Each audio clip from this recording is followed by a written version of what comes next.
Somewhere in the ancient world, someone sat down and wrote about a flood. Not just any flood. A flood that ended everything. A flood that swallowed cities and drowned mountains and left only one man, one boat, and a handful of surviving animals to carry life forward into a new world. And here's the thing that's kept scholars and historians and curious people up at night for over a century. That story wasn't written once. It was written dozens of times, in different languages, on different continents, by civilizations that never met each other, never traded with each other, never shared a single written word. So the question sits there, quiet and enormous. Did all of these people remember the same disaster? Or did they borrow the story from each other across trade routes and migration paths? Or is a catastrophic flood just something that happens to humans over and over, and every culture eventually lives through one and builds a myth around it? That's what we're going to work through tonight. And if you're using this to fall asleep, that's genuinely why I make it. The slow pace, the long questions, the kind of history that doesn't need you to follow every detail. Just let it wash over you. But if you're still awake and you want to say hello, drop a comment and tell me where you are and what time it is. I mean that. I check them. It becomes this strange map of the world at odd hours. Someone in Stockholm at 4 a.m, someone in Cape Town on a Sunday afternoon, someone in Seattle who can't stop thinking about ancient floods at 2 a.m. Tell me where you are, and if you listen on Spotify and you want to support what I do here, the best way is to follow the channel there. No ads, no music, just the history. There's a link in the description. Now, back to the water. The texts we're going to spend time with tonight span roughly 4,000 years of human writing. We start in ancient Mesopotamia, in the river valleys between the Tigris and Euphrates, because that's where the oldest written flood accounts come from. Clay tablets pressed with cuneiform script, baked hard and buried for millennia, pulled out of the ground by archaeologists in the 19th century. What they found on those tablets genuinely shocked the Victorian world. Stories that looked uncomfortably and undeniably like the story of Noah. There's the Sumerian flood story, which gives us a king named Yasudra. There's a text called a Trahasis, which is older than most people realize and stranger than the version most of us grew up with. And then there's the Epic of Gilgamesh, one of the oldest long-form narratives in human history, which contains a flood account so detailed, so vivid, so specific about the weather and the birds and the shape of the boat, that when a scholar named George Smith first translated the relevant tablet in 1872, he reportedly stopped reading in the middle of the British Museum reading room, stood up, and started taking off his clothes in sheer disbelief. That story gets its own section. It deserves it. From Mesopotamia, we move outward, to the Greeks, and a man named Deucalion who builds a chest, survives 9 days of rain, and lands on a mountain as the world below him disappears, to ancient India, where the Mahabharata and early Vedic texts tell the story of Manu, warned by a fish, guided across rising waters to the safety of a northern peak, to flood traditions scattered across Mesoamerica, across the Pacific Islands, across indigenous North America, across sub-Saharan Africa and Southeast Asia. Dozens of accounts, hundreds if you cast the net wide enough. Now, I want to be careful here, because this is where the conversation can go sideways very quickly. The fact that many cultures have flood stories does not automatically mean they all remember one single event. That's the exciting conclusion. It might not be the right one. Some of these stories probably describe local floods, the kind that recur in river valleys every generation and eventually grow into mythology through the natural human tendency to make disasters sacred. Some of them probably travelled. Stories move with people. They always have. A merchant carries grain in one direction and a myth in the other.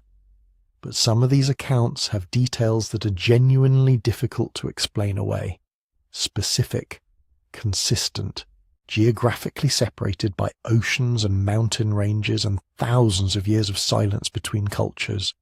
And underneath all of them, there is real climate history, real sea level data, real geological evidence that the world at the end of the last ice age went through changes that would have been, to anyone living through them, almost incomprehensibly violent.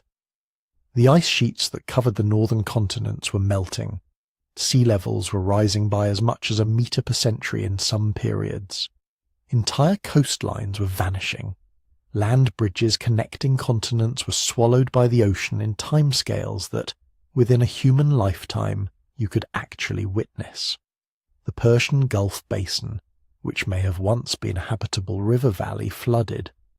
The Black Sea may have experienced a catastrophic influx of salt water from the Mediterranean. Coastal communities that had existed for generations were simply gone, and the people who survived those events, who paddled away from rising water and climbed to higher ground and tried to make sense of what had happened to their world, those people had children, and their children had children. And somewhere in that long chain of memory and retelling, stories formed. That's what we're tracing tonight. Not a conspiracy, not ancient aliens, not a single dramatic claim that I need you to believe, just the honest, careful question of whether human memory, stretched across generations and filtered through the lens of myth and religion and culture, might be holding on to something real. We'll move slowly.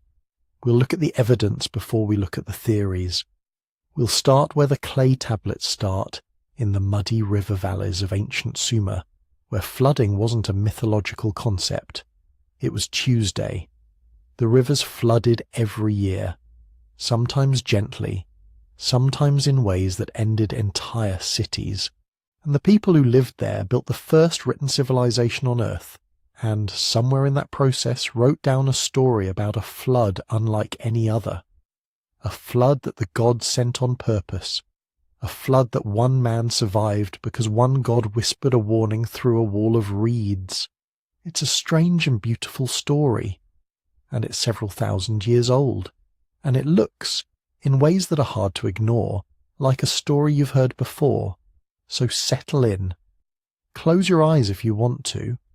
We're going to take this one layer at a time, the way the river deposits silt, slowly, patiently, until something solid forms underneath. Before we start comparing stories, it helps to be honest about what we're actually comparing. Because not all evidence is the same kind of evidence, and one of the places this conversation goes wrong is when people mix different types of evidence together and treat them as if they all carry the same weight. There are 4 distinct things we can point to when we talk about flood traditions. Written texts, which is the strongest and most traceable category. Oral traditions, which are older and wider but harder to pin down.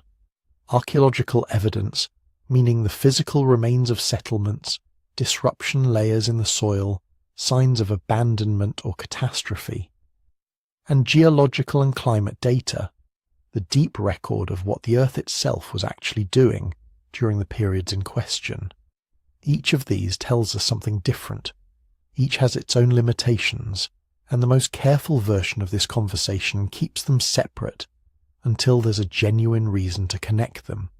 Written texts we can trace. When a flood story appears on a Sumerian clay tablet and then shows up again in a later Akkadian text, with slightly different names and slightly different details, we can actually watch the story move. We can see scribal copying. We can see translation choices. We can see where one culture absorbed another culture's mythology and made it their own. That kind of textual archaeology is real scholarship, and it gives us solid ground to stand on. Oral traditions are trickier. Stories passed down by word of mouth across hundreds of generations can preserve genuine historical memory, but they also drift, accumulate new details, and blend with other stories along the way. A tradition that's been oral for 3,000 years before anyone wrote it down is interesting evidence, but it requires more caution. Now here's the problem that sits at the centre of all of this. Similarity does not equal connection. Scholars have a name for when unrelated cultures independently develop the same idea or the same story structure. Convergence. It happens because humans living in similar conditions tend to produce similar solutions. If you live in a river valley, you experience floods. If you experience enough floods, you eventually build a mythology around the worst one you can remember. That process can happen independently on opposite sides of the planet without any cultural contact whatsoever. So the fact that two cultures have flood stories tells us almost nothing by itself. What actually matters is the specific motifs, the details that wouldn't naturally converge on their own. Watch for these as we move through the traditions tonight. A divine warning given to one chosen man before the flood begins. The construction of a vessel specifically to preserve life. Animals taken aboard, often in pairs. The flood covering high ground, sometimes described as swallowing mountains. A landing on a specific peak when the waters finally recede. Birds sent out to test whether dry land has returned. And a sacrifice or offering made after survival as a gesture of gratitude to whatever power allowed it. When these motifs cluster together in a tradition, that's when the conversation gets genuinely interesting. Scholars broadly agree on a few things here. The Mesopotamian flood traditions are the oldest written accounts we have, and they show clear lines of literary influence moving from Sumerian to Akkadian to later Near Eastern cultures, including, eventually, the Hebrew texts that give us Noah. That much is not seriously contested.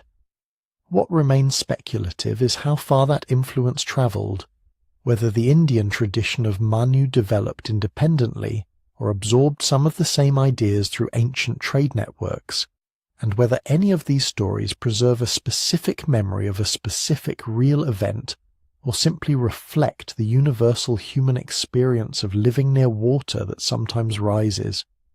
A global flood in the literal sense, water covering every continent simultaneously, is a very high bar, and the geological evidence doesn't support it. What the geological evidence does support quite strongly is that the end of the last ice age was a period of dramatic, sometimes catastrophic change for coastal and low-lying human populations all over the world. That's a much more precise and more defensible claim, and it's the one worth holding on to as we move forward. So here's the path we're going to take. We start in Mesopotamia, where the evidence is strongest and the stories are oldest.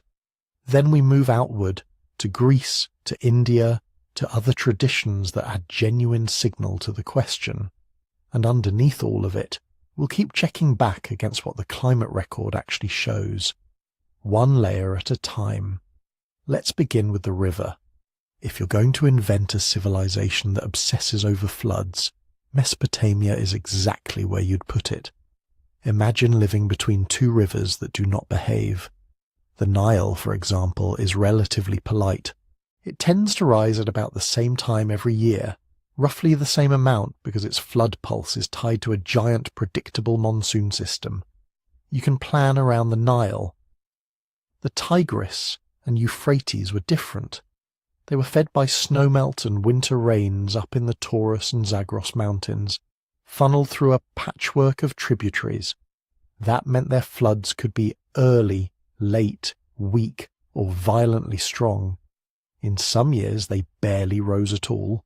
In other years they spilled over their banks with almost no warning, and when they did, the effect on a flat alluvial plain like southern Mesopotamia was dramatic.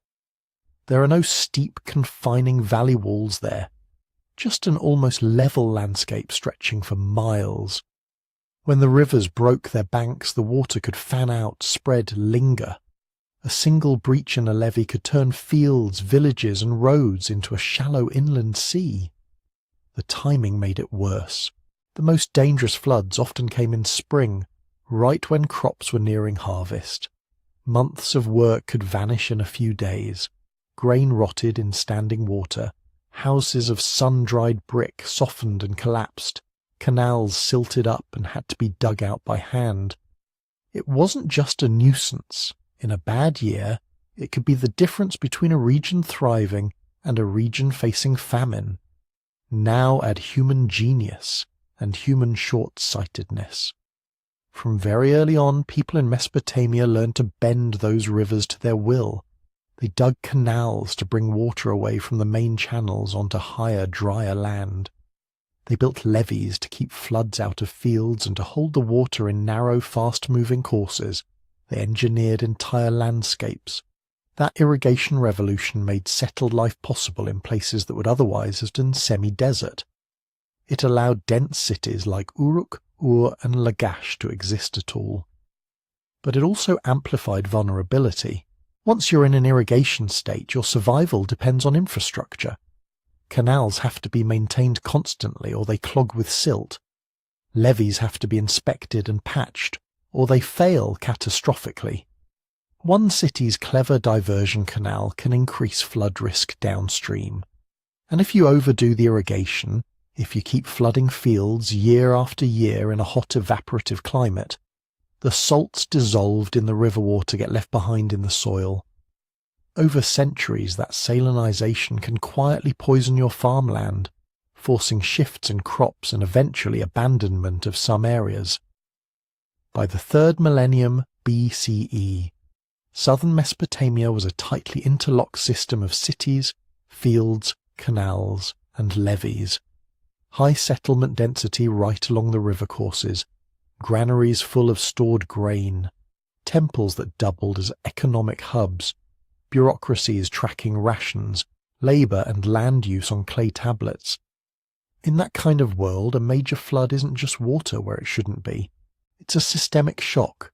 A levee failure upstream might send a wall of water racing toward fields already crisscrossed by canals, turning the irrigation grid into a network for spreading the disaster.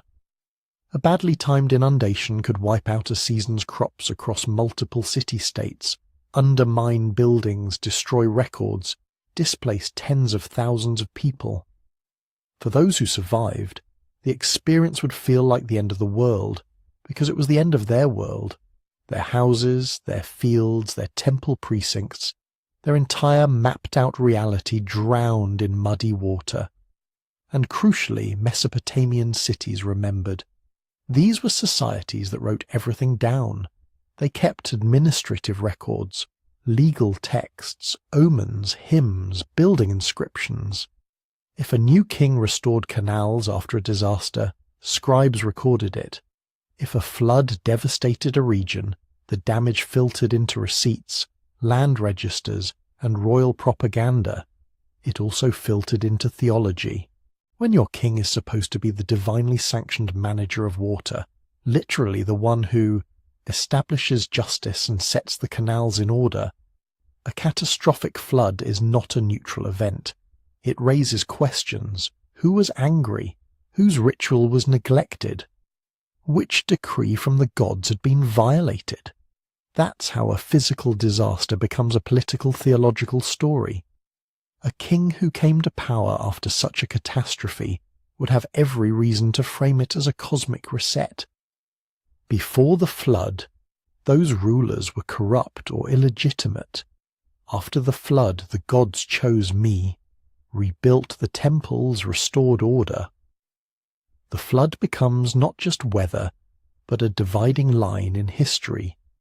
Archaeology actually gives us some glimpses of these events, but they're messy. In a number of Mesopotamian sites, excavators have found distinct flood deposits, thick layers of water-laid silt or clay sitting between occupation layers. At places like Shuruppak, Kish and Ur, these horizons separate one phase of building from another. They often contain broken pottery and debris, sometimes with indications that people rebuilt above them after a period of disruption. These layers show that serious floods did happen, and that they could be severe enough to wipe out parts of a city and force reconstruction. But they are not uniform. The flood layer at one site doesn't always line up neatly in time with the flood layer at another.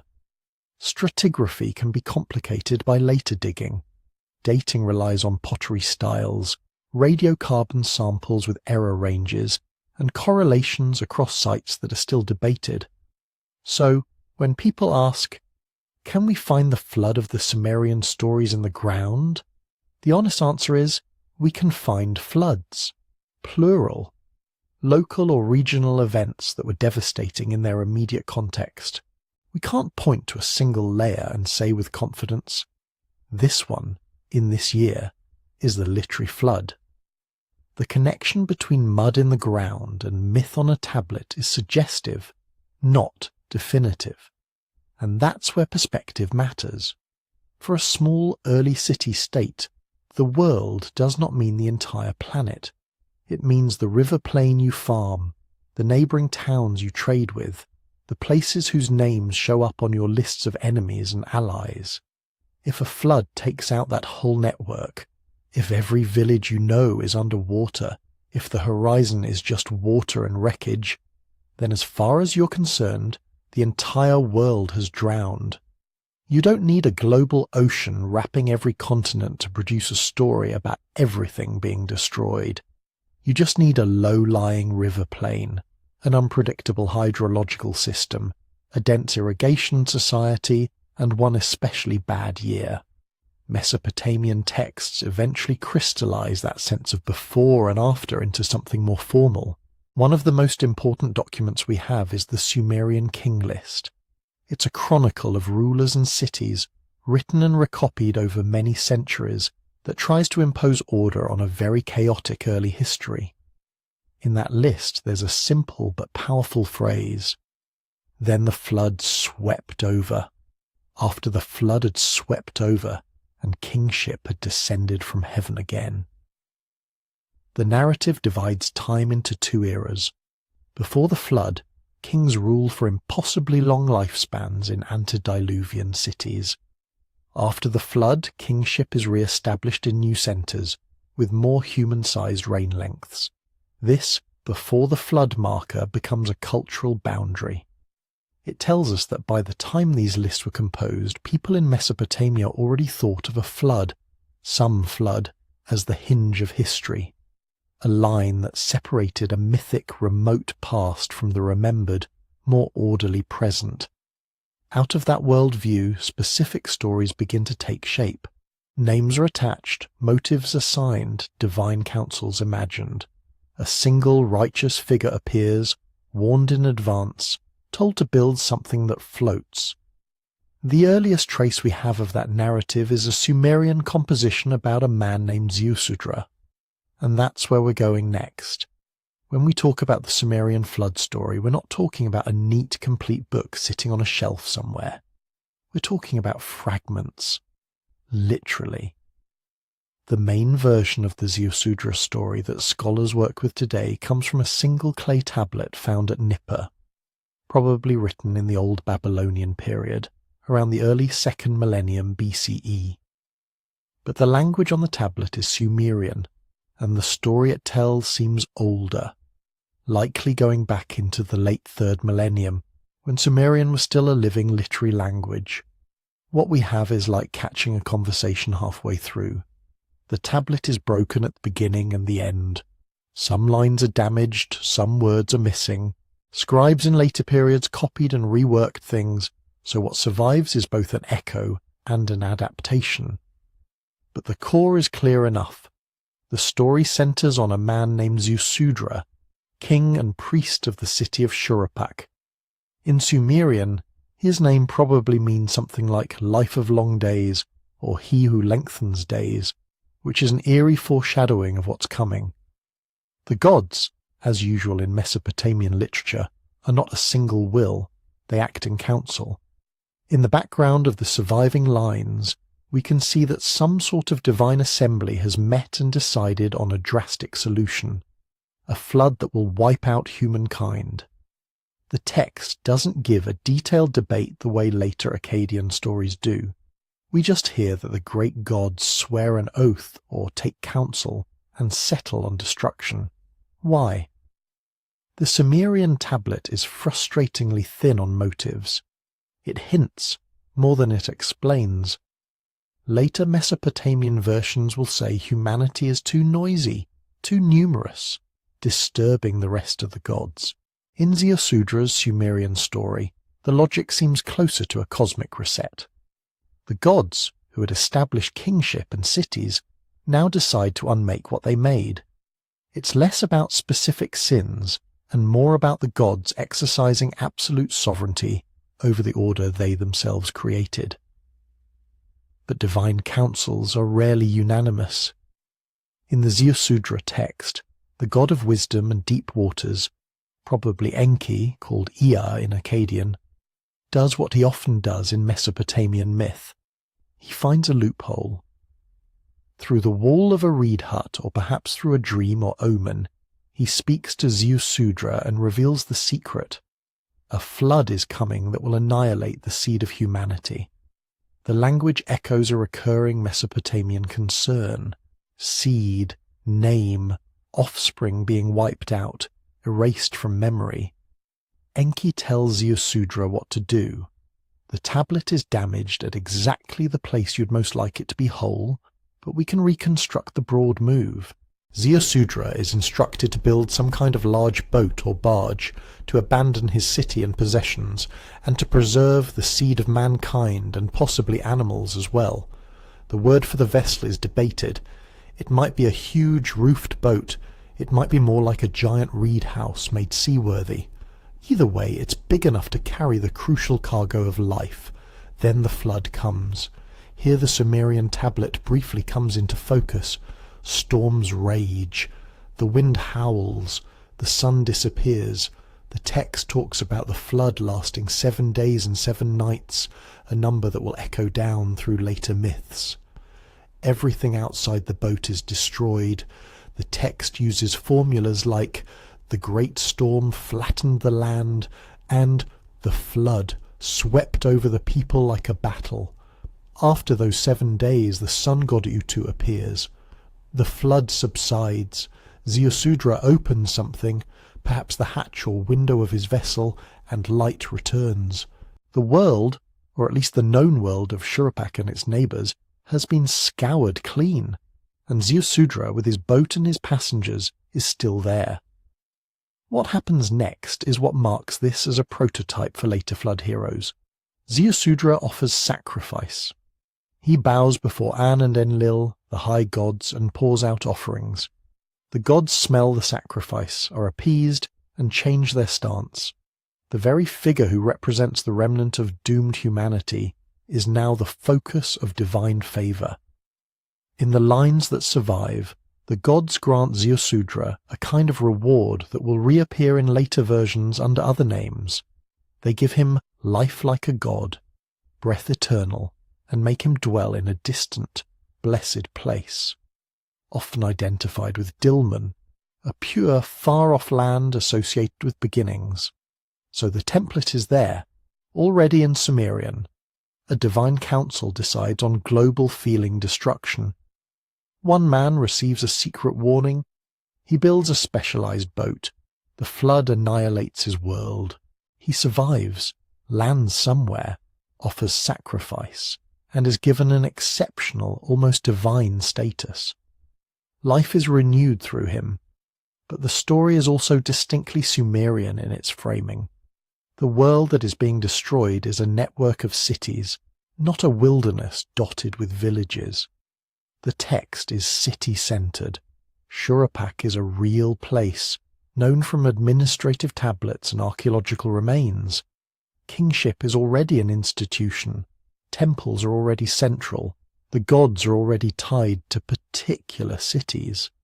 Theologically, the gods act like an enlarged version of a Sumerian assembly. They hold council, take oaths, argue through intermediaries, change their minds in response to offerings. Enki's role as the clever dissenter reflects his standing in Sumerian cult, as the god who protects humans through wit and technical knowledge. The logic is political as much as cosmic. The gods can depose one human regime and re-establish order under a new, divinely favoured figure. At the same time, you can already see lines that later text will pick up and modify. The divine warning becomes more elaborate in Atrahasis and Gilgamesh.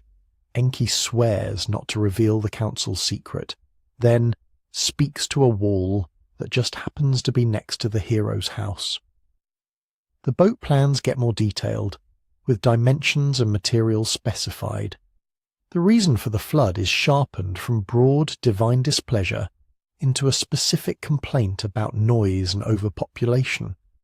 Other details change or drop away. Ziusudra's strong kingship identity, for example, will be softened in later traditions. The biblical Noah is called a righteous man, not a king.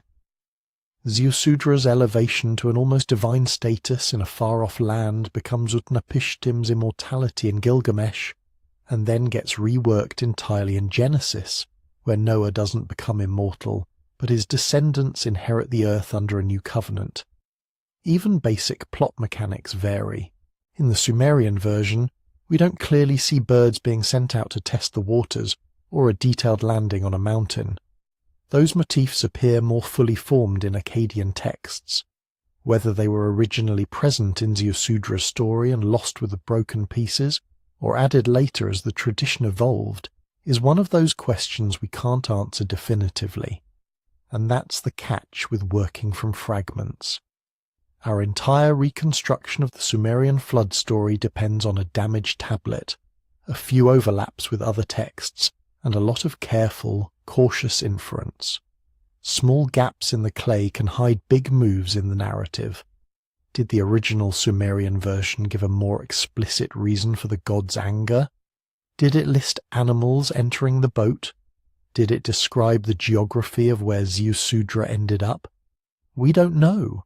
That uncertainty is not a flaw. It's a feature of ancient evidence. It forces us to hold the story lightly, as a snapshot of how one scribal tradition, at one time and place, framed a remembered or imagined catastrophe. It also makes Ziusudra's tale an ideal starting point for comparison, because from here on, as we move into Atrahasis, the Epic of Gilgamesh, and the biblical story of Noah, we can watch certain building blocks stay almost unchanged. The divine counsel, the warning, the boat, the flood, the sacrifice, the special status of the survivor, while other pieces are stretched, trimmed, or replaced to fit new theologies and new worlds. Ziusudra stands at the head of that line, not necessarily the first flood story any human ever told, but the earliest one we can still read, even in broken form, a Sumerian king-priest in a vulnerable river city, listening to a god whisper through a wall, building a boat against an unthinkable storm. From him, the tradition branches. Next, we'll see how an Akkadian poet took that basic structure and turned it into a much more elaborate meditation on why the gods might want to wash humanity away, and why they might regret it. If Ziusudra is like a sketch, Atrahasis is the full painting. We move from a broken Sumerian tablet to a more complete Akkadian epic, probably composed in the Old Babylonian period, around the 17th century BCE. Same general world, southern Mesopotamia, temple cities, irrigation, agriculture. But now the storyteller leans in and says, let me explain how this whole human-god arrangement went off the rails. Atrahasis means something like exceedingly wise. He's not just a king or a priest. He's a model problem solver, the kind of human who understands both ritual and practical survival. In this story, the flood is only the last in a chain of crises. Before water rises, the text spends a long time talking about work, exploitation, and, strangely, noise. At the beginning, humans don't exist. The lower gods are doing all the labour, digging canals, maintaining fields, piling up the work that keeps a Mesopotamian landscape functioning. Eventually they rebel. They surround the house of Enlil, the high god, with their tools and torches. They're tired of night work, of endless digging, of being treated like a divine underclass. The solution, reached in a divine council, is simple and brutal. Create a new workforce. Humans are made from clay mixed with the flesh of a sacrificed god. We're literally created as labour, to take over the endless servicing of canals, fields and temples, so the great gods can rest. In other words, the epic starts by admitting something every farmer, canal cleaner, and temple porter already knows.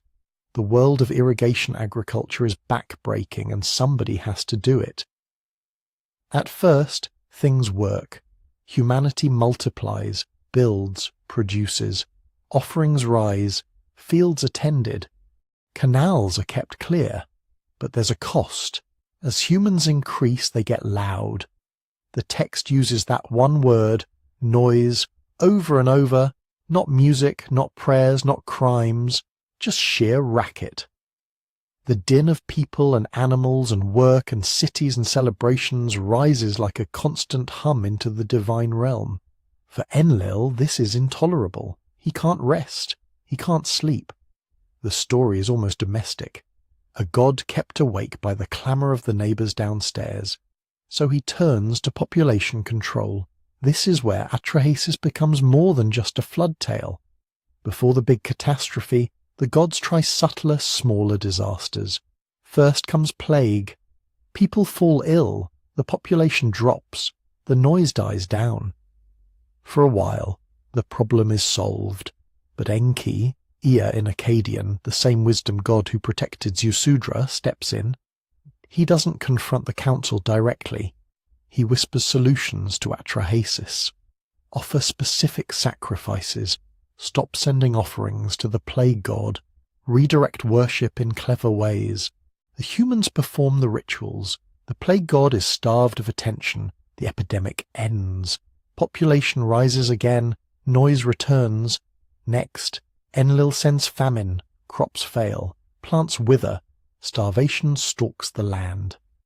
Again, Enki quietly instructs Atrahasis how to respond, how to store food, how to petition the right deities, how to survive the worst years. When that doesn't stick, Enlil tries drought. The underground waters that feed the canals are restrained. The world dries, and once more, Enki undermines the plan, passing secret instructions to Atrahasis about sacrifices, about making do, about holding out until conditions change. In other words, the story presents disaster as a cycle. Plague, famine, drought, each one an attempt by the gods to push human numbers back down, each one partially successful, each one eventually neutralized by a combination of human ingenuity and divine sympathy. The logic is almost ecological. Population booms, environmental stress, crisis, partial reset, rebound. If you lived in an early Mesopotamian city, you didn't need to be told this in abstract terms. You saw it. Years of plenty and crowding, then years when grain prices shot up, when wells went low, when disease swept through cramped neighborhoods. Atrahasis takes that lived pattern and turns it into theology. Finally, Enlil is done with half measures. He calls another council and proposes the nuclear option, a flood that will wipe out humanity entirely. This time, the gods swear an oath of secrecy. No one is to warn the humans, no loopholes, no backroom deals. Enki, as usual, looks for a workaround. He swears not to speak to any man, and then promptly goes to the wall of Atrahas's reed house and speaks to the wall instead. The line is almost playful. Wall, wall, reed wall, reed wall. By addressing the house rather than its owner, Enki can claim that he technically kept his oath, even as he delivers the crucial message. Through that wall, Atrahasis hears everything: the council's decision, the coming storm, and the solution: build a boat. In Atrahasis, we finally get the mechanics that will echo in the later traditions. The vessel is to be huge, roofed, sealed with bitumen. Its proportions are given. It must be able to survive a colossal storm and carry the seed of all living things. Atrahasis is told to abandon his house, his wealth, his land, and focus everything on this single project. He gathers materials. He assembles workers. He excuses himself from his city by claiming Enlil now hates him, and that he must go live with his god. An odd but effective cover story for why a prominent citizen is suddenly building a massive sealed boat nowhere near the sea. When the flood comes, the language tightens, the gate of the sky opens, the subterranean waters surge up, storm and rain combine. For 7 days and nights the world is hammered by wind and water. Even the gods are afraid. High gods and minor deities alike are described as cowering like dogs, huddled against the wall of heaven, weeping over the destruction unfolding below. This is a crucial twist. The flood is not a clean act of justice. It's an overreaction. Once it starts, the gods themselves are horrified at what they've unleashed. Atrahasis rides it out. When the waters recede, he opens the vessel, releases the animals and offers sacrifice. The gods, starving because humans have not been feeding them during the flood, rush to the smell like flies. Hunger pulls them back to the bargaining table. Enlil arrives furious that anyone survived. Enki stands his ground. He argues that total extermination was a mistake, that there were other ways to manage human numbers. You can almost hear centuries of debate about disaster, population, and divine responsibility condensed into a few lines. The compromise that follows is one of the most striking parts of the poem. No more global floods. Instead, the gods institute new rules baked into human life itself. Some women will be unable to have children. A class of women will be devoted to the temple and barred from reproduction. Infant mortality will exist. Human lifespan will be limited. In narrative terms, this is the origin of death as a regular expected feature of the human condition, not as a punishment for one individual sin, but as a kind of population control agreement between gods and humans. Humans still exist, still farm, still make noise, but they are bounded. Their numbers oscillate within limits. For people in early cities, those limits were not abstract theology. They matched experience. High child mortality, frequent infertility, the constant presence of disease, the sense that a good, long life was the exception, not the rule.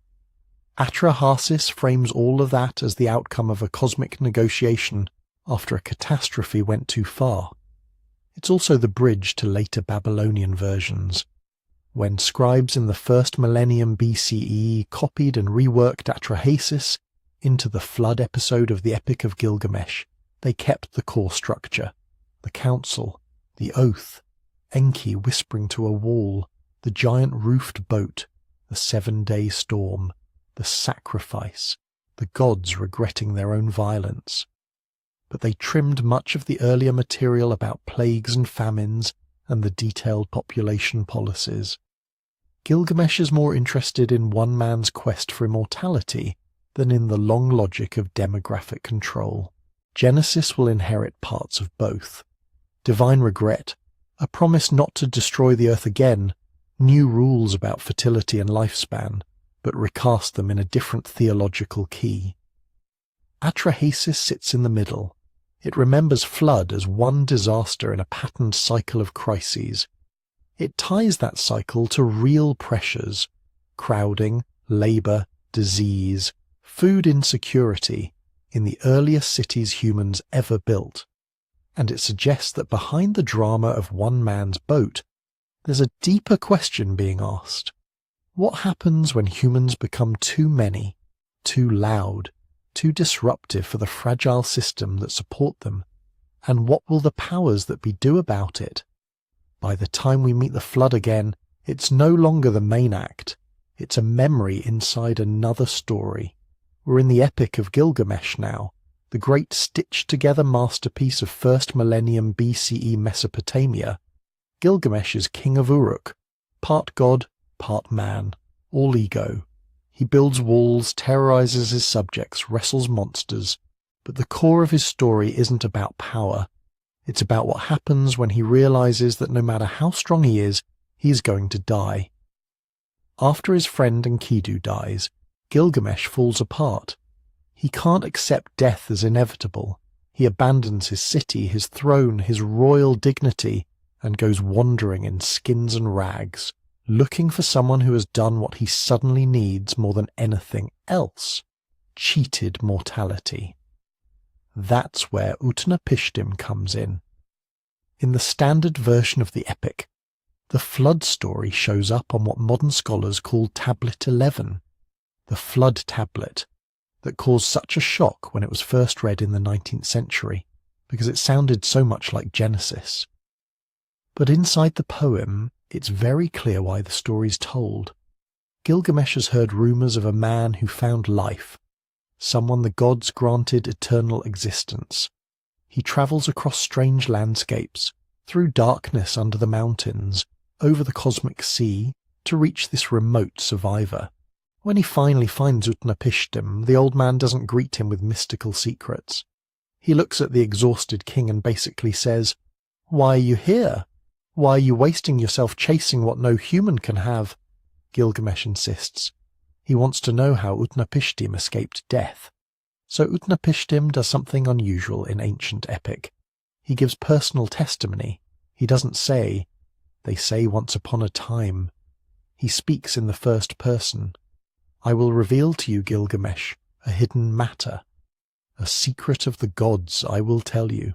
And then, Shuruppak, a city that you surely know, which is on the bank of the Euphrates, there the gods decided to bring a flood. He is claiming to remember. Utnapishtim's story is in large part a reworked atrahasis.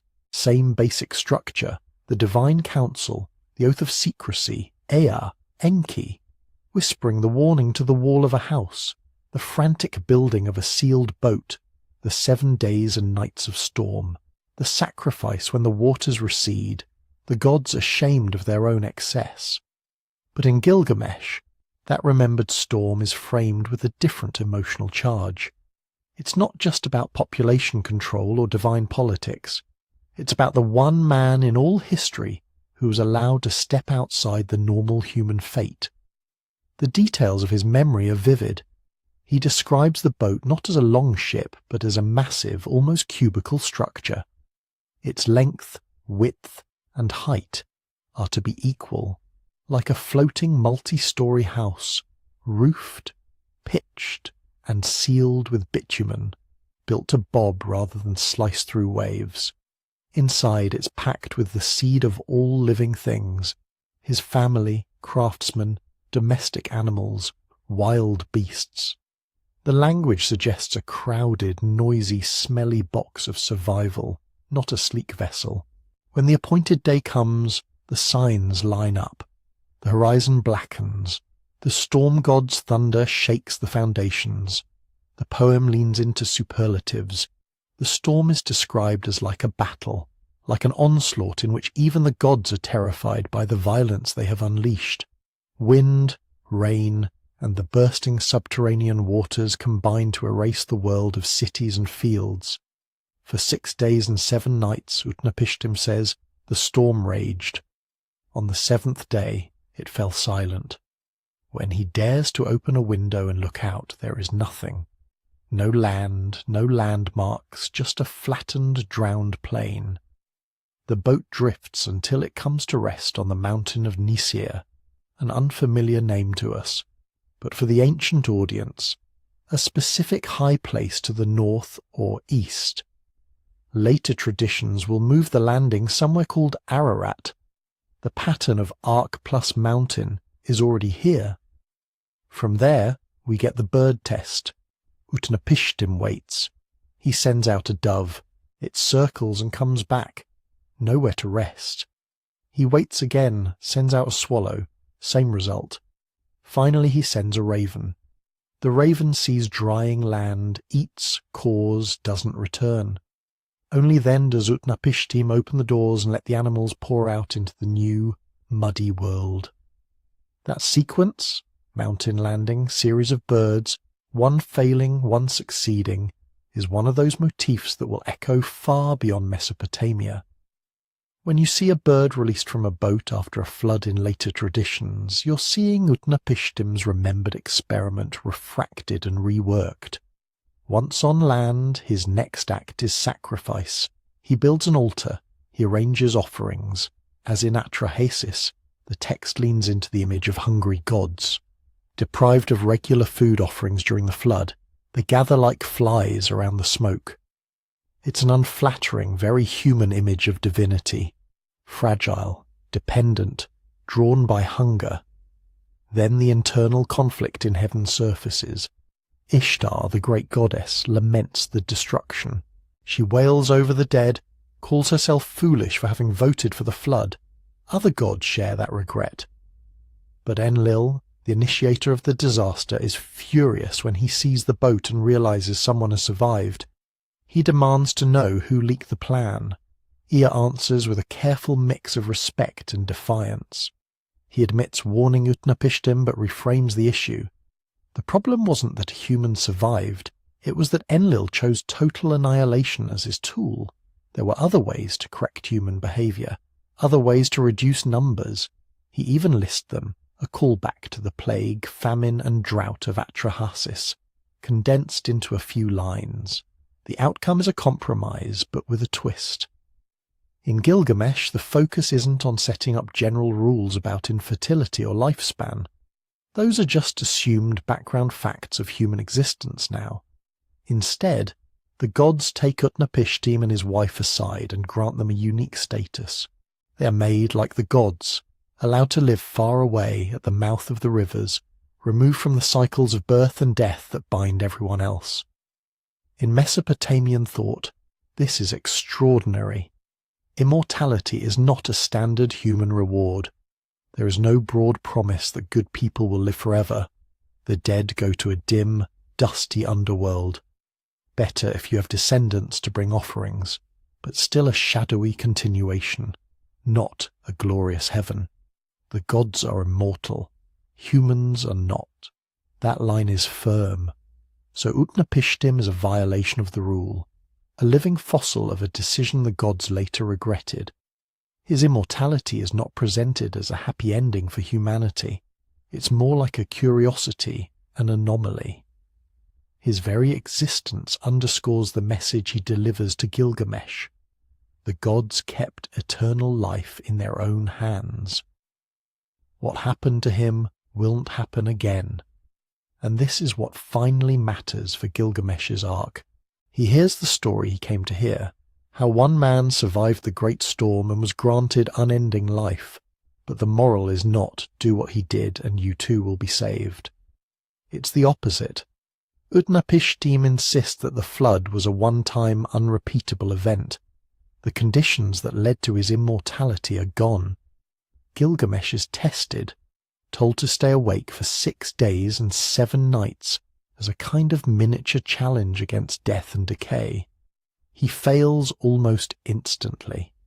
Utnapishtim's wife bakes loaves of bread and sets them by his sleeping body, one for each day, a physical record of his inability to resist time.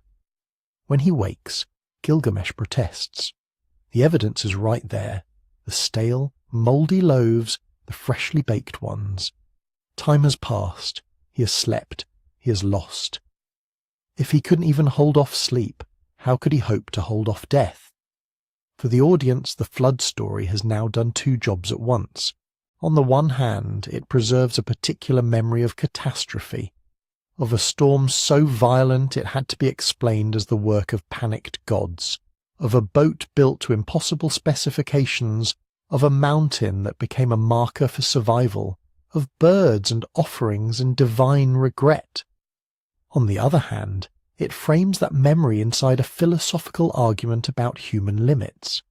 Why did this version become the one that every literate person in first millennium Mesopotamia copied? Because Gilgamesh, as a whole, became the training ground for scribes, the prestige epic that apprentices learned and that scholars debated. Its tablets were copied in schools from Babylon to Nineveh, and when you copy tablet 11, you copy the flood.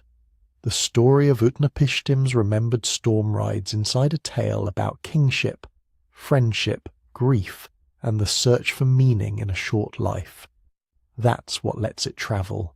By the time Hebrew writers in exile encountered Mesopotamian traditions, they weren't reading Atrahasis in some dusty archive. They were living in an empire where the story of Gilgamesh and his immortal flood survivor was the cultural wallpaper. When they shaped their own flood story, the version that had already been abstracted into a meditation on mortality was the one most readily at hand. From here, the memory moves again, from cuneiform tablets and classroom recitations into a new script, a new language, and a different theology. The next stage of the journey is the Bible's Noah. When you turn the page from Utnapishtim to Noah, you're not just jumping between two stories, you're moving between worlds. The world of Utnapishtim is the world of imperial Mesopotamia, written on clay by professional scribes serving temples and palaces. The world of Noah, at least as far as we can tell, is the world of a small, conquered people living under those empires, watching their own institutions shattered and their elites exiled. By the 6th century BCE, when many scholars think key layers of the Genesis flood story were being shaped or reshaped, Judah was a Babylonian province.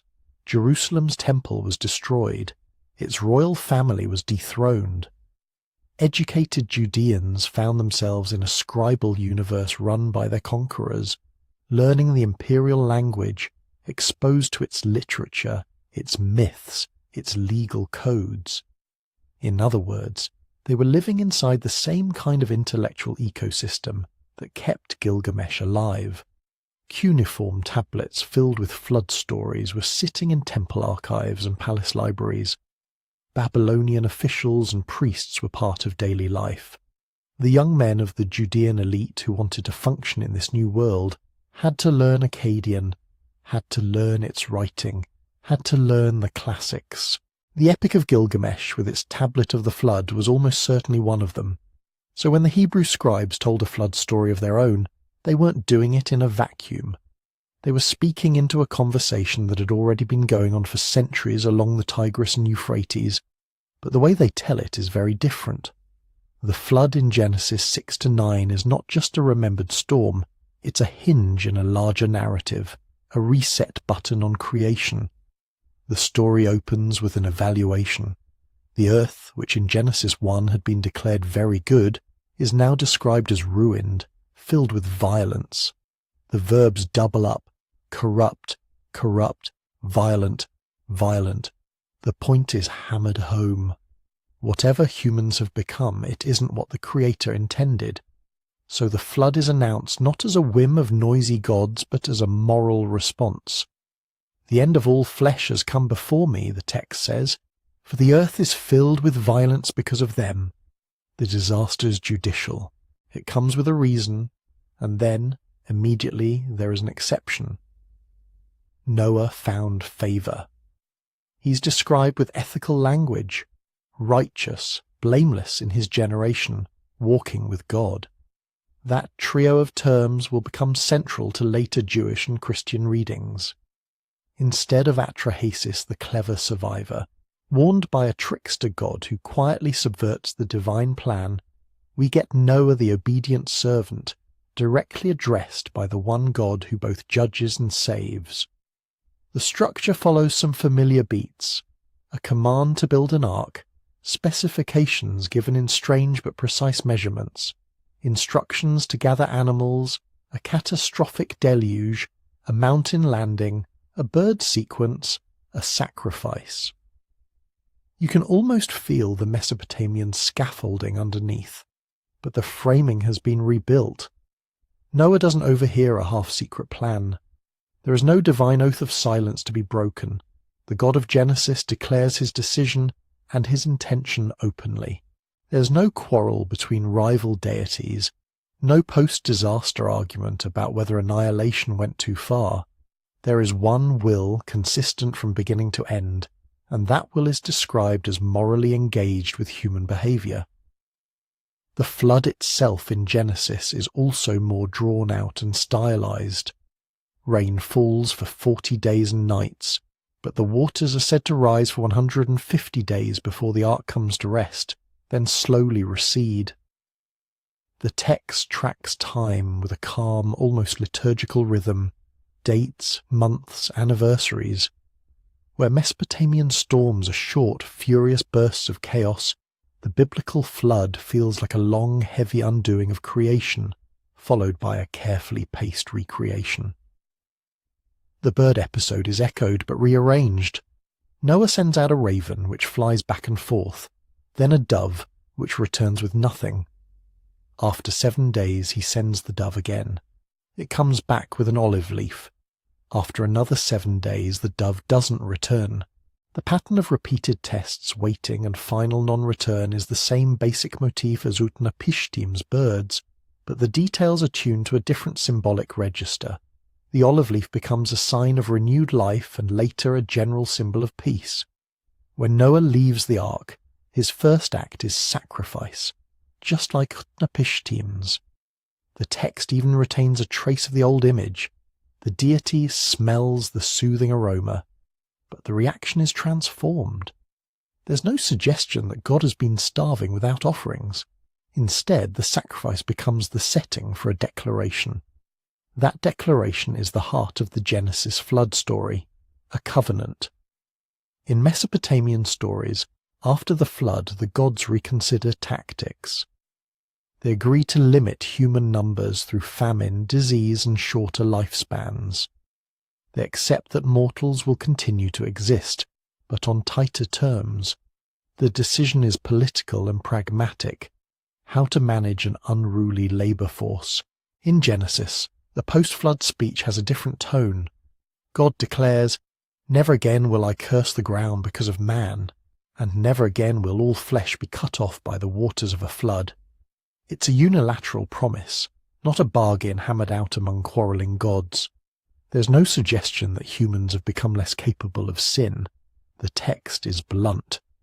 The inclination of the human heart is evil from youth, and yet, precisely in light of that realism, the promise is made. To seal that promise, the story introduces a covenant sign, the bow in the clouds. Ancient people knew what a rainbow looked like. What's distinctive here is the imagined shift in meaning. The bow, the same word used for a weapon, is hung up, pointed away from the earth. Every time clouds gather, the story says, God will see the bow and remember the covenant. That's the theological center of the biblical flood, not just judgment on violence, but a decision to contain divine violence going forward. Humans remain capable of terrible things. The earth will not be destroyed for it again. This is also where the infamous phrase, "all the earth," comes into play. The Genesis account piles up universal language. All flesh, under the whole heaven, all the high mountains, everything that had the breath of life. Modern readers, especially in scientific cultures, often hear that as a technical claim about global hydrology. Water over Mount Everest, a literal planet-wide ocean. But in ancient Near Eastern texts, all the earth is flexible. Land, earth, and country are often the same word. All the nations can mean all the peoples in a known imperial horizon, not literally every human group on the planet. When a Mesopotamian king says he rules the four corners of the earth, we don't picture him taxing Peru. So when we see the same kind of sweeping language in Genesis, we need to hold two things together. One, the authors clearly intend totality within their narrative world. From their perspective, the disaster erases the human order they know.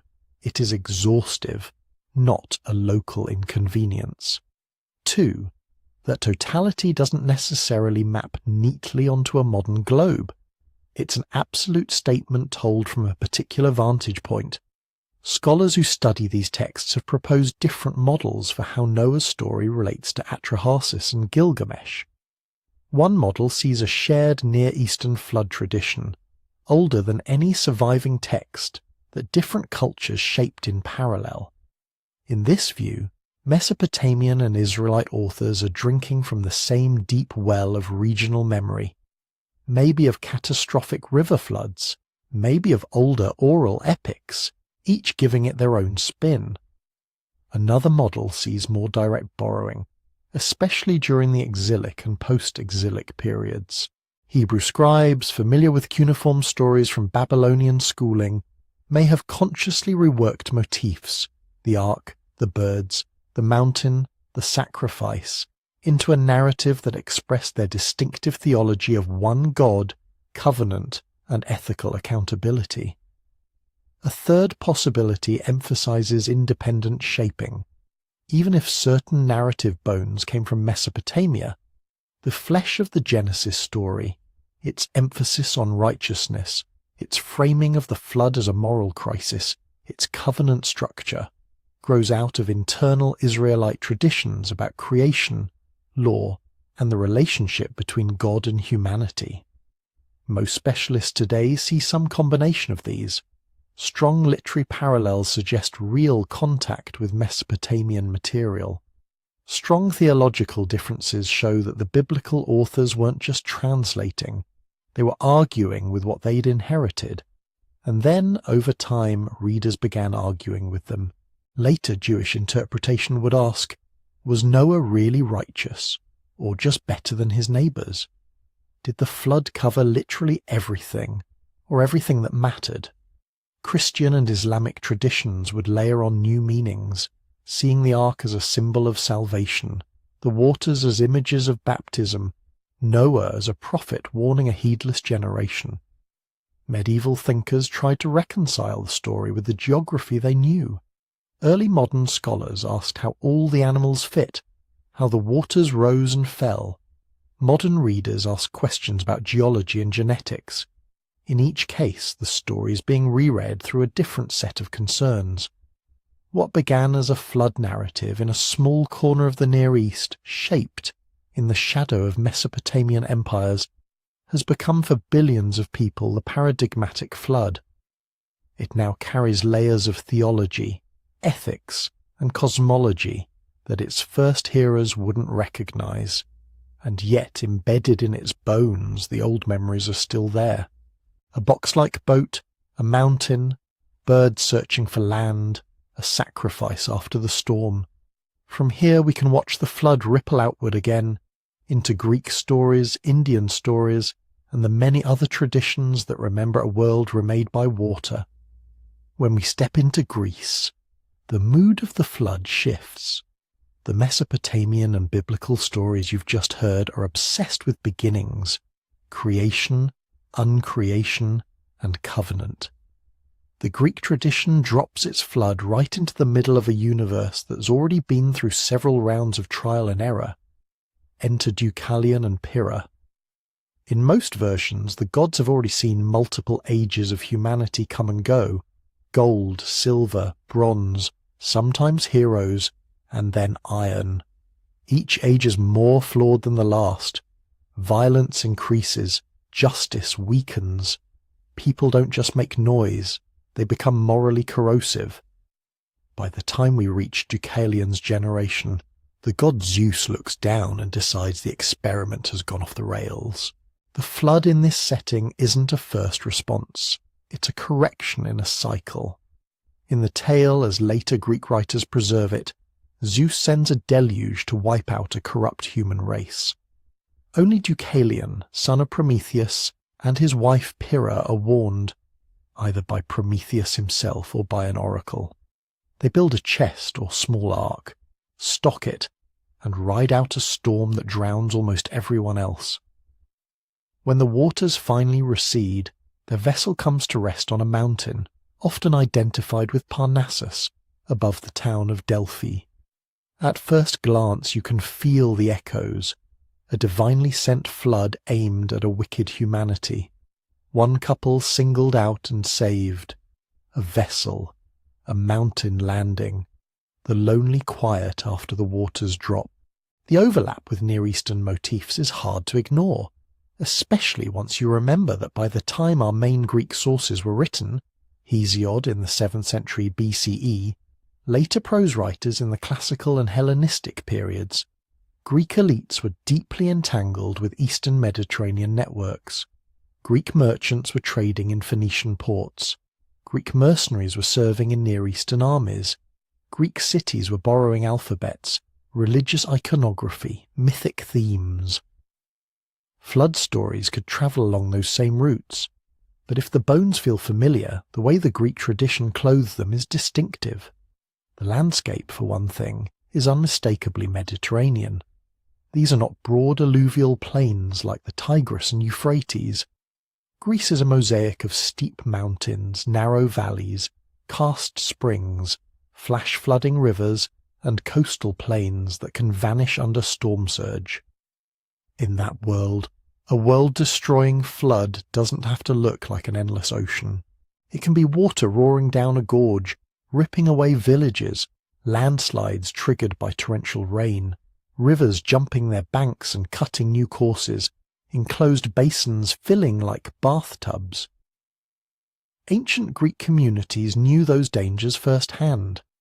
Archaeology and geomorphology around sites like the Gulf of Corinth, the plains of Thessaly, and the Peloponnese show repeated episodes of major flooding, sediment dumping, and coastline shifts in the late Bronze and early Iron Ages. Earthquakes, common in the region, can also destabilize slopes and trigger tsunamis. When Greek storytellers picture a great flood, they instinctively anchor it in this kind of broken terrain. Survivors clinging to mountain ridges, valleys turned into temporary seas, isolated hilltop sanctuaries becoming islands of safety. Deucalion's arc doesn't drift on an endless, featureless deep. It comes to rest on a named peak in a familiar range, within walking distance of a pan-Hellenic oracle. And then there's the repopulation. In Mesopotamian stories, the surviving humans simply keep having children. In Genesis, Noah's family is explicitly told to be fruitful and multiply. The mechanism is just ordinary reproduction. The Greeks take a stranger path. After the flood, Deucalion and Pyrrha stand on the empty earth and ask how humanity can begin again. They consult an oracle who gives them a riddle. Throw the bones of your mother behind you. They eventually interpret mother as Gaia, the earth, and bones as stones. So they pick up rocks and cast them over their shoulders. The stones Deucalion throws become men. Those Pyrrha throws become women. At one level, it's a mythic answer to a practical problem. How do two people turn back into a whole human race without walking into uncomfortable questions? At another level, it's a compact statement about Greek ideas of what humans are. We are laos and las, people and stone, almost the same word. We are literally children of the earth, tough, resilient, capable of being reshaped. After water has wiped the slate nearly clean, humanity doesn't appear as a fragile seed, but as something fashioned from the hardest, most enduring element in the landscape. The story quietly insists that people, like stones, belong to a place. That feels different from a Mesopotamian barge bobbing on an endless sea. It fits a culture that built shrines on rocky peaks, carved cities into hillsides, and imagined its gods living on a very specific mountain, Olympus, not in a formless sky. Some motifs do line up neatly with Near Eastern cousins: the divine decision to destroy, the warning to a chosen survivor, the boat, the mountain, the post-flood offering in some versions. Those could have spread through contacts with Phoenicians and Anatolians, or later through Greek encounters with Babylonian law during the Age of Empire. Other elements, like the ages of humanity and the Stone Children, fit tightly into Greek patterns we see elsewhere. Hesiod's sequence of declining ages shows a culture that already thought in cycles, not single linear beginnings.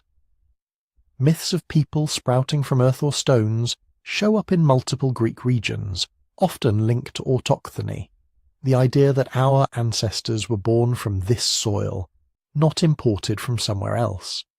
As for real floods behind the story, candidates multiply as soon as you look closely.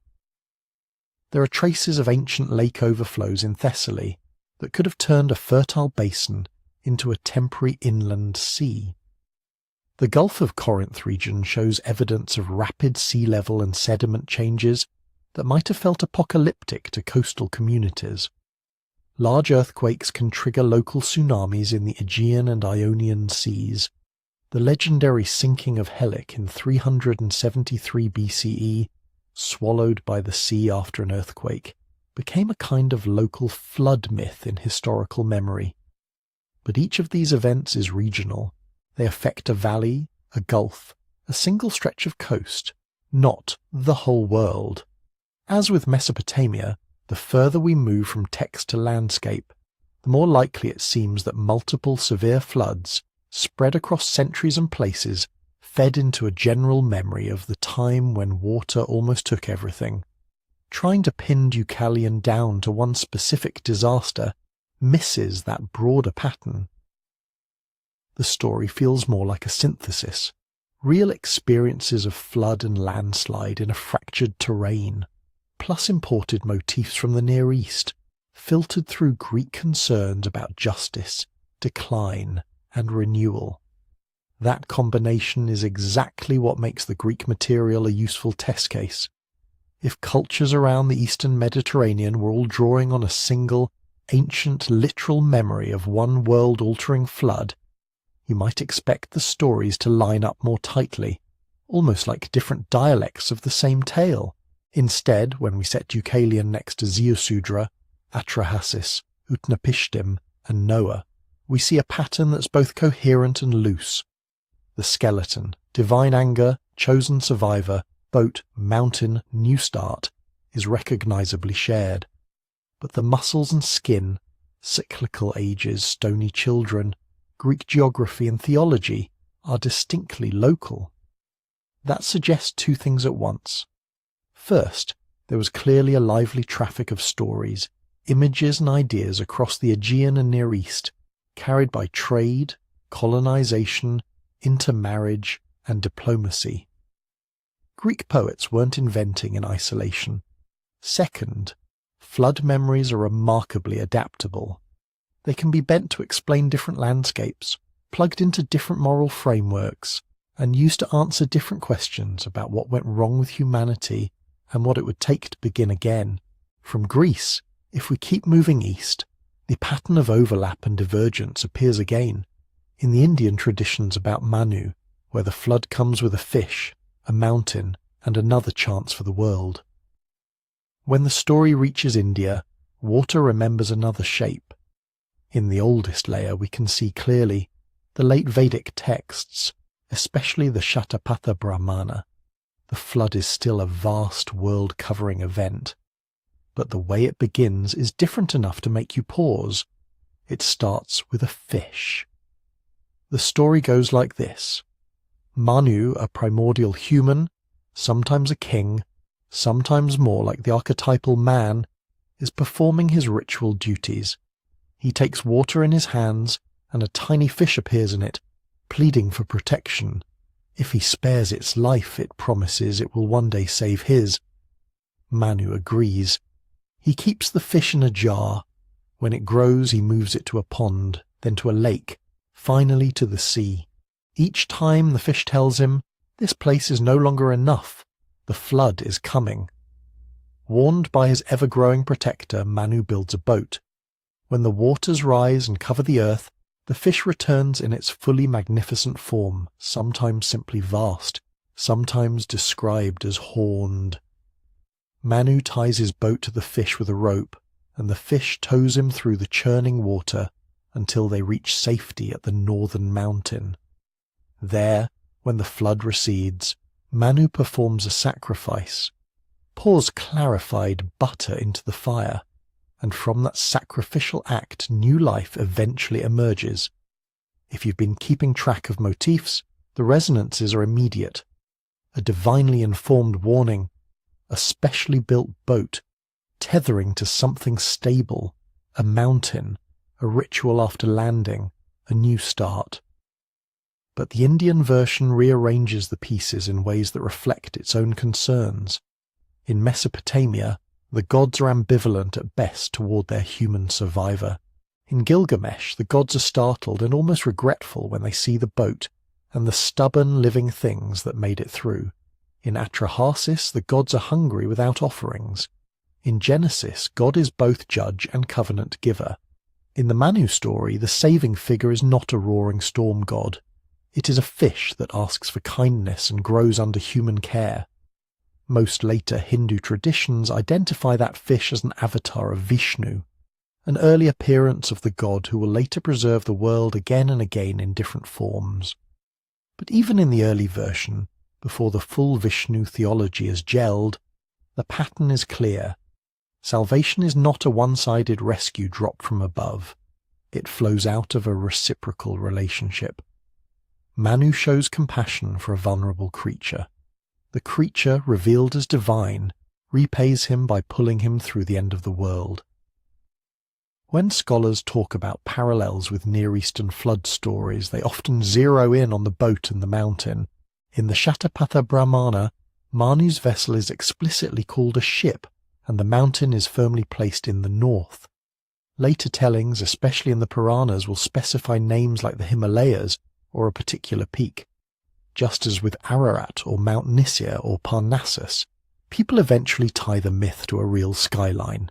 It's tempting to draw a straight line. Boat plus mountain equals borrowing. Some researchers have argued that an early Indian flood story must have come from the west along Indo-Iranian channels, picking up Mesopotamian motifs as it went. But there are reasons to be cautious. Flood plus boat plus high ground is not an exotic combination in a country where seasonal rivers can swell overnight and monsoon systems can turn plains into shallow lakes. In much of the subcontinent, the most obvious way to survive serious flooding is to get to a higher place and to travel by boat. Those are things you don't need to import. What does feel more distinctive is the fish.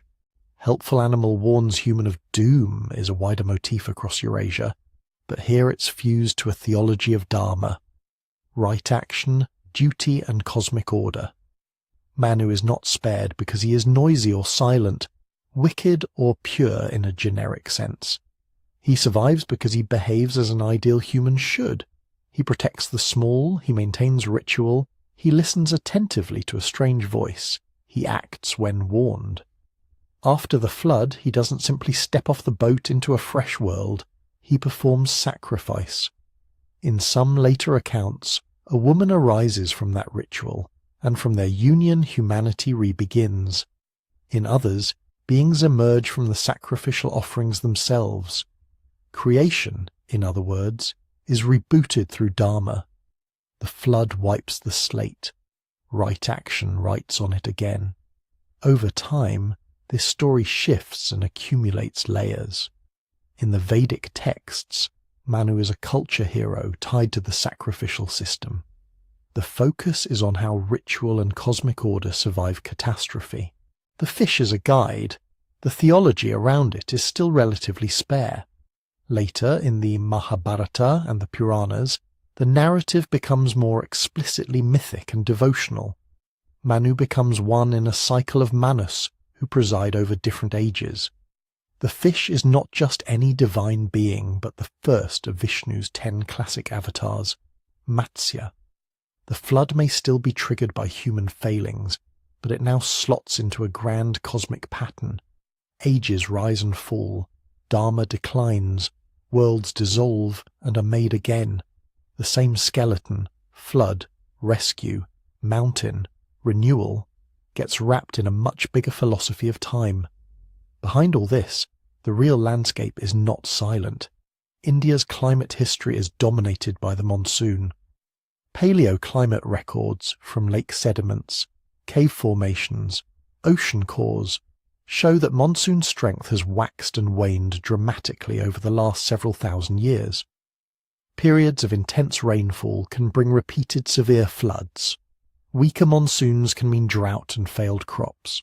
Major river systems like the Indus, the Ganges and the shifting Ghaggar-Hakra have changed course, dried up, or burst new channels across their plains. Archaeology suggests that some settlements in the Indus civilization were abandoned or reorganized in response to changing river behavior and water stress. You don't need a single apocalyptic tsunami to generate a cultural memory of the time when the waters rose and almost ended us. A few generations living through multi-year floods, river avulsions and ruined harvests would be enough. Scholars debate whether the Indian flood tradition is a cousin of the Mesopotamian one or an independent relative in the same big family of human reactions to water. On the diffusion side, there are real connections to consider. Indo-Iranian groups moved between regions that had long been in contact with Mesopotamia. Later, trade routes across Iran and Central Asia bound South Asia into the same storytelling world as the Near East.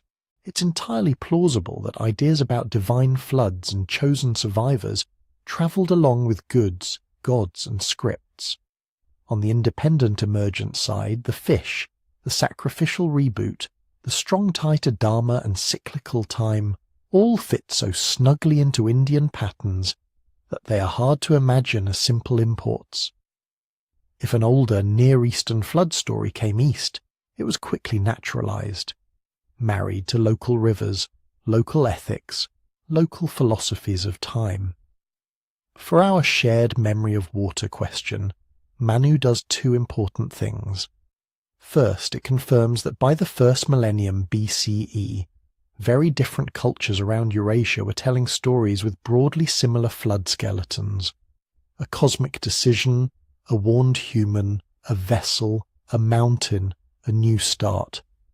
That strengthens the case that we're looking at a widely shared set of motifs, whether through inheritance, borrowing, or parallel invention under similar pressures.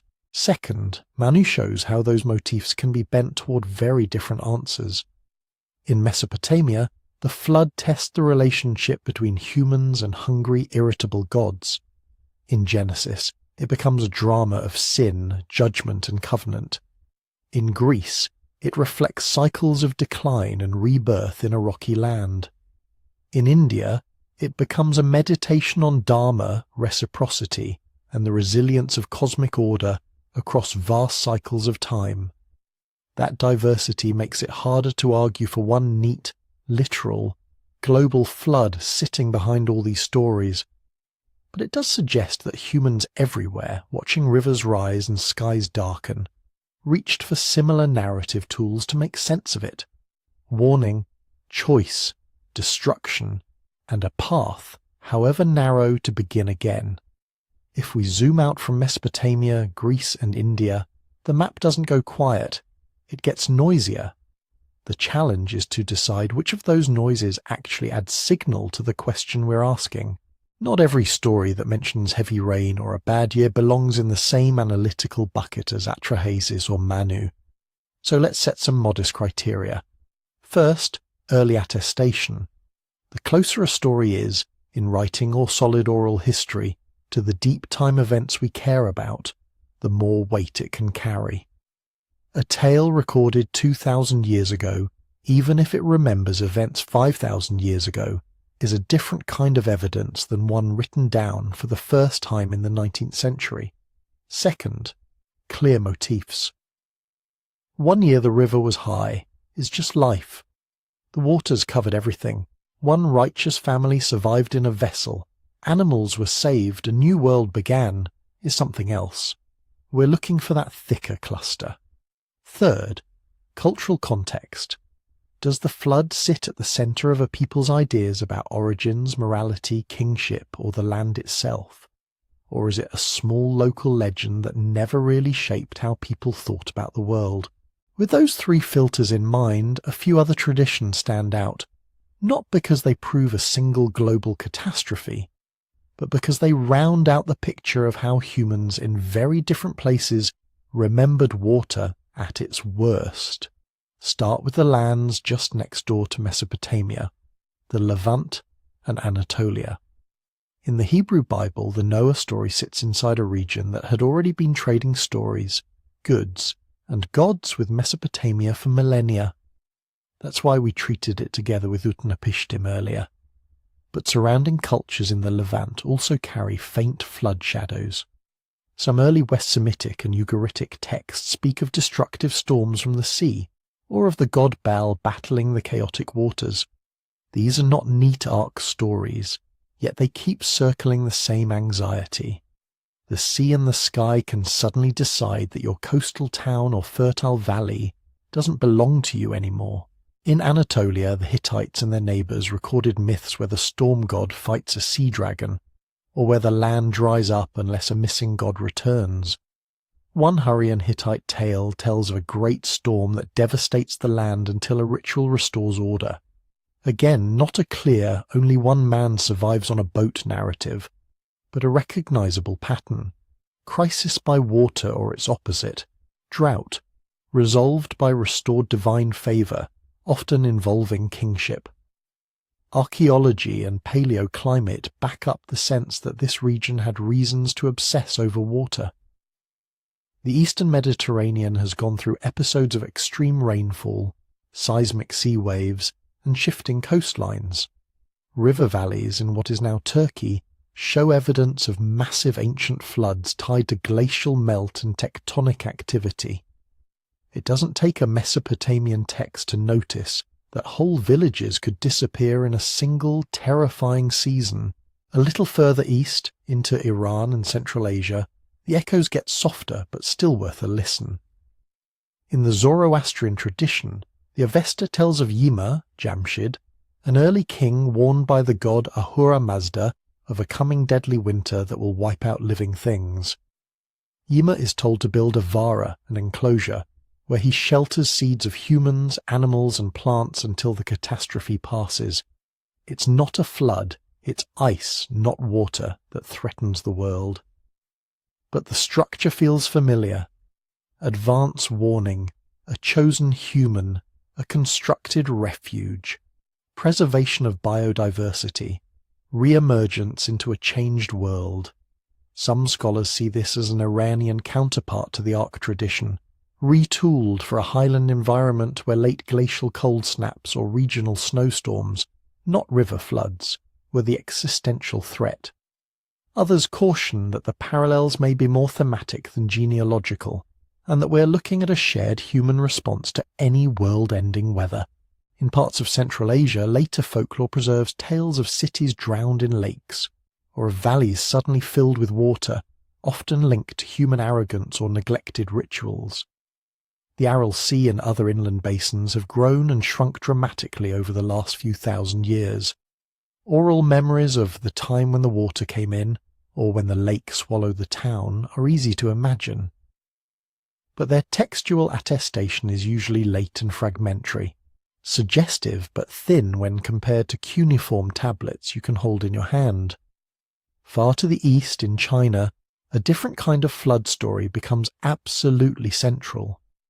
The Great Flood of Chinese tradition is not about an ark, it's about a state. In early texts like the Shujing, the Book of Documents, and later elaborations, the world is plunged into chaos because of a monumental, long-lasting flood.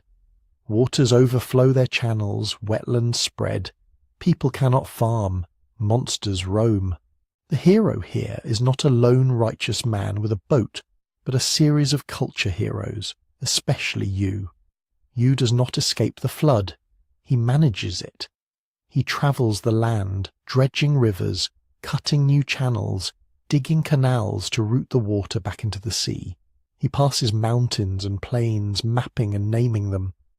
According to later legend, he works so tirelessly that he wears away the calluses on his feet and passes by his own house 3 times without entering. When he succeeds in taming the waters, he is made king. His line, Yu of Xia, becomes the starting point of later dynastic history. Here the motifs shift. There is still a vast, enduring flood. There is still a sense that the old world is uninhabitable until someone does something extraordinary. But the Ark is a network of channels and dikes. The Chosen is not the ancestor of all future humans, but the founder of political order. Flood control becomes the founding act of civilization. Chinese geological work in the Yellow River Basin has turned up evidence for catastrophic floods in the late 3rd millennium BCE, including one event around 1920 BCE that some researchers link to the Great Flood legend. The debate is ongoing. There may have been multiple big floods woven together, but either way the story encodes a truth. In a landscape of low soil and volatile rivers, social survival depends less on riding out the water than on learning to reshape it. Move out into the Pacific and the Americas, and the pattern shifts again. Many indigenous traditions from the Americas, Australia, and the Pacific Islands tell of major floods, but the details vary wildly, and their written recording is usually recent, a product of colonial contact.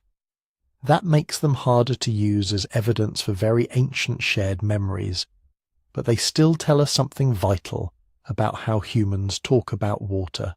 In parts of Polynesia, for example, stories speak of the sea suddenly rising to cover low islands, with survivors escaping in canoes to higher ground or more distant lands. Sometimes a trickster god, angered or careless, lets the waters loose. Sometimes a misbehaviour breaks a taboo and the ocean responds. Here, the vessel of salvation is obviously not an enormous ark on a mountain. It's the everyday canoe, magnified. Navigation skill, knowledge of winds and currents, and the ability to read the sea literally become the difference between the end of the world and a new shoreline. In coastal indigenous traditions from the Pacific Northwest, you find tales of people tying their canoes to the tops of tall trees or mountains as the waters rise. In some Aboriginal Australian stories, ancestral beings send a flood that reshapes the coastline, swallowing plains that elders say used to be dry land. In both regions, modern sea level science tells us that large areas of what is now sea floor were exposed during the last ice age and were gradually inundated as the oceans rose. Do these stories remember those post-glacial transgressions? Maybe in some cases. But here we need to be extra cautious. The gap between the events and the times when stories were written down is huge, and floods of various scales are common along coasts even today. A dramatic storm surge, a tsunami, or a once-in-a-lifetime river flood can easily seed a narrative of the time when the water covered everything we knew. All of this raises a danger, catalogue thinking. If we simply stack every flood story we can find into a big comparative table, count up the overlaps, and declare a pattern, we risk confusing universal human experience with specific historical memory. Of course, many cultures talk about water rising. Water is one of the primary ways landscapes change on human timescales. Of course, many stories feature a helpful warning, a high place, some kind of vessel. If you live near a river, a coast, or a monsoon system, those are just the obvious survival moves. The question is not, do flood stories exist everywhere? They almost do. The better question is, which specific motifs keep clustering together in ways that suggest either shared ancestry or long-distance borrowing on top of that universal baseline? When we sift carefully, a few stand out across the old world traditions we've looked at. A divinely or supernaturally issued warning, often to a single, particularly virtuous or important human.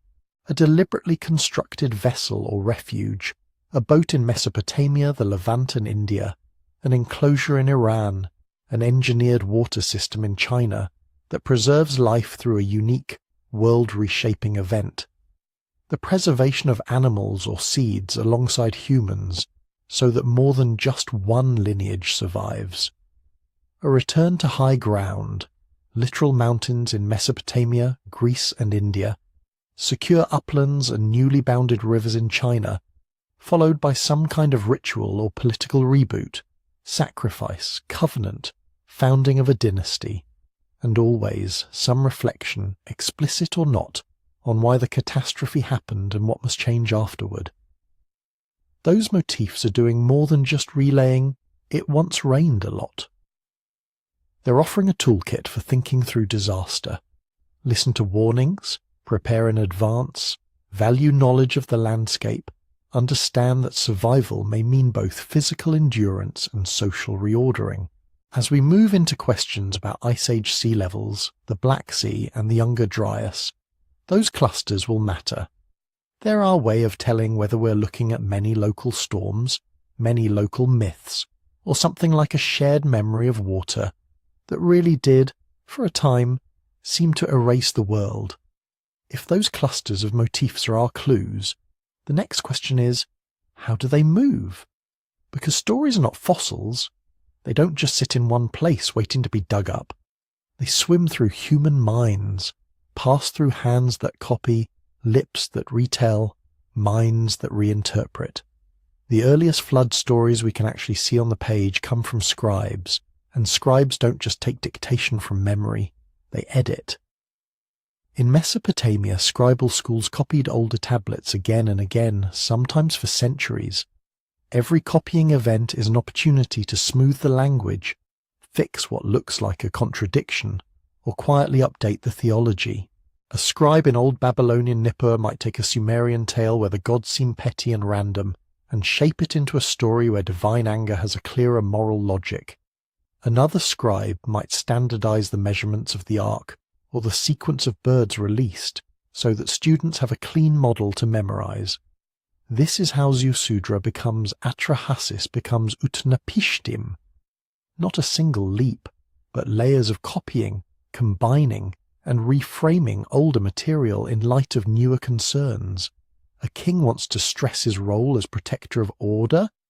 The flood becomes a stage for proclaiming that kingship. A priesthood wants to emphasize one god over others.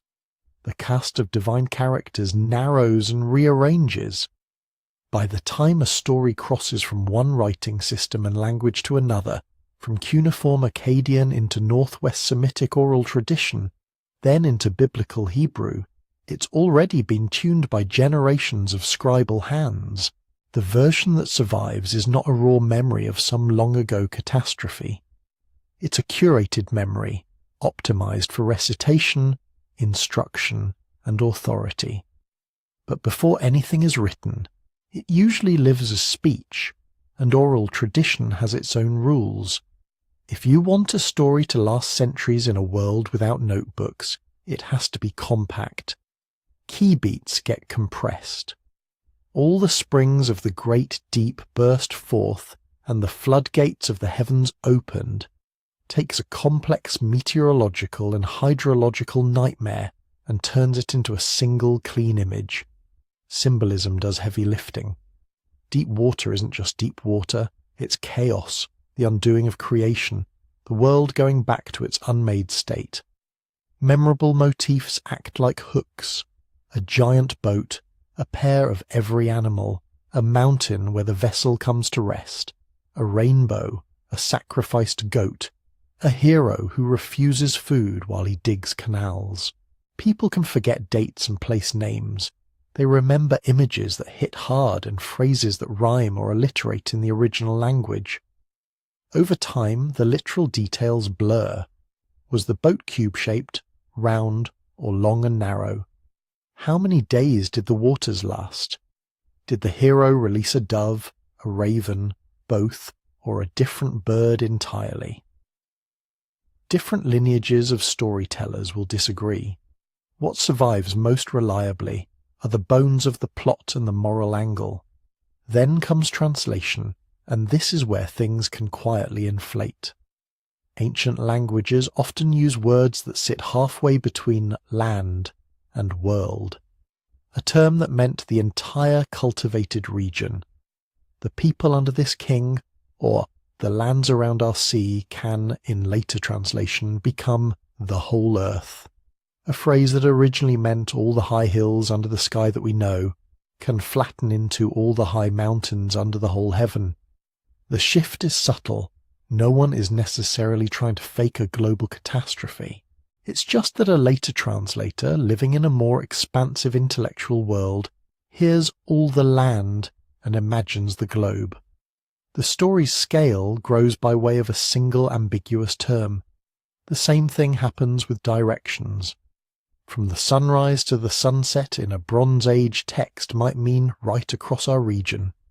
Later, under the influence of geographical maps and universalizing religions, it reads as literally everywhere under the sun. On top of this, cultures borrow from one another.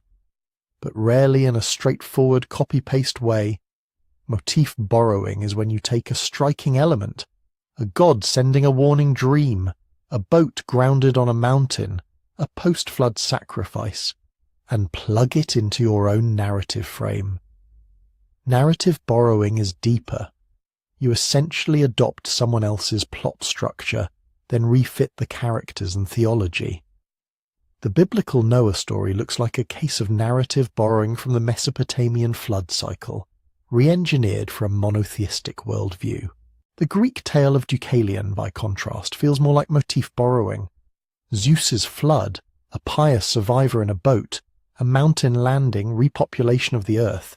These resonate with Near Eastern themes, but the details are local. Greek gods, Greek mountains, Greek ideas of human origin. In India, Manu's story keeps the warned hero plus boat plus preserved life skeleton, but welds it to a totally different cosmology, a fish avatar of Vishnu, cycles of creation and dissolution, dharma rather than covenant, borrowed scaffolding, local architecture. Flood stories are especially easy to move around like this because they're so simple at their core. Water rises, almost everything dies, a few survive by preparation or favour, a new order begins, the imagery is strong, the stakes are high, and the moral questions are obvious. Who deserves to live? What angered the gods? How should we live differently now? For rulers and priests, that's powerful territory.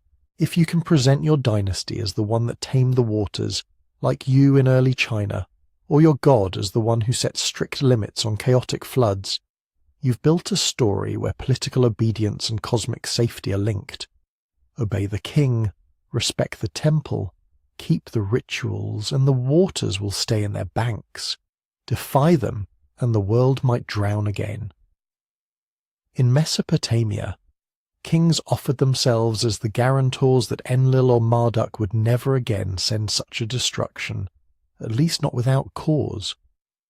In the Hebrew Bible, the flood ends with a covenant, a divine promise about restraint and a human expectation about justice. In all these cases, catastrophe is not just a memory.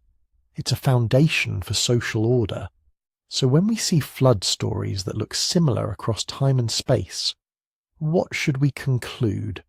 Sometimes the best explanation really is contact. Traders, migrants, or scholars carrying stories along with goods and genes, reshaping them as they go. The line from Sumerian Ziusudra to Noah almost certainly runs through that kind of corridor. Other times, parallel invention is enough. Put humans in front of rivers that overtop, coasts that sink, monsoons that fail safe, and you will get stories about judgment, warning, survival on high ground. Similarity by itself is a clue, not a verdict.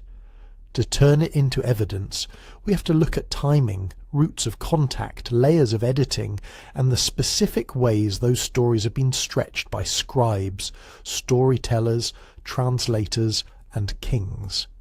Keep that in mind as we turn from myth back to mud and ice, because beneath these moving, transforming stories are real shorelines and real seas that did, in geologic fact, rise. One of the most discussed pieces of that rising water puzzle is something called the Black Sea deluge hypothesis. The basic idea is simple and dramatic. At the end of the last ice age, sea levels everywhere were lower. Huge amounts of water were locked up in ice sheets. Coastlines sat dozens of meters farther out. In this reconstruction, the Black Sea was not the broad saltwater sea we know today, but a much smaller, largely isolated freshwater lake, ringed by human communities farming its shores. Then, so the hypothesis goes, something gave way. As global sea level climbed, the Mediterranean eventually pressed hard against the narrow land bridge where modern Istanbul sits. At some point, Mediterranean water overtopped, cut a channel, and rushed downhill into the lower Black Sea basin. The flow carved what's now the Bosporus Strait. In its strongest version, this was not a gentle trickle but a catastrophic waterfall. Day after day, year after year, Water thundered in, the shoreline raced inland, and anyone living on those lower terraces watched their world disappear under rising salt water.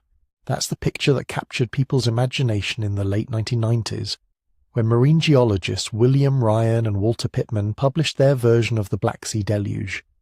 They suggested that around 7,600 years ago, the sea surface might have climbed tens of meters in just a few years. Not a global flood, but a regional cataclysm big enough that later cultures around the Black Sea and Eastern Mediterranean could remember it as the Flood. What's that based on? When you drill cores into the seafloor, you pull up a vertical timeline, layers of mud, microfossils, shells and chemical traces. In the Black Sea, researchers see a transition from sediments that look like they formed in a fresh or brackish lake to sediments typical of deeper, oxygen-poor marine water. The microfossils shift from species that like low salinity to ones that prefer full-strength seawater.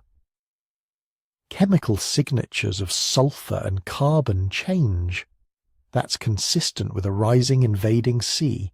Along ancient submerged shorelines, sonar mapping and direct dives have identified what look like drowned river valleys and beach terraces, flat benches cut by waves when the water level was stable, now lying far below the surface. If you date shells, wood or other organic bits from those features with radiocarbon, you start to put numbers on when the water was here, when it was there, how fast it climbed. In the most dramatic reading of the data, those dates seem to cluster in a way that allows a fast event. A low-lying shoreline occupied by Neolithic farmers could have been lost within a human lifetime. In that scenario, people would have seen fields vanish, houses undermined, graves swallowed. They could have watched the sea creep or lunge up their river valleys, salting their wells and forcing mass relocation.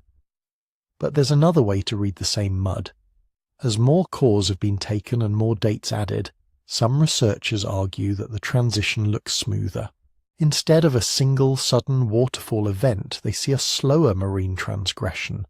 The Mediterranean connection opening earlier, the Black Sea rising in step with global sea level over centuries rather than a few years.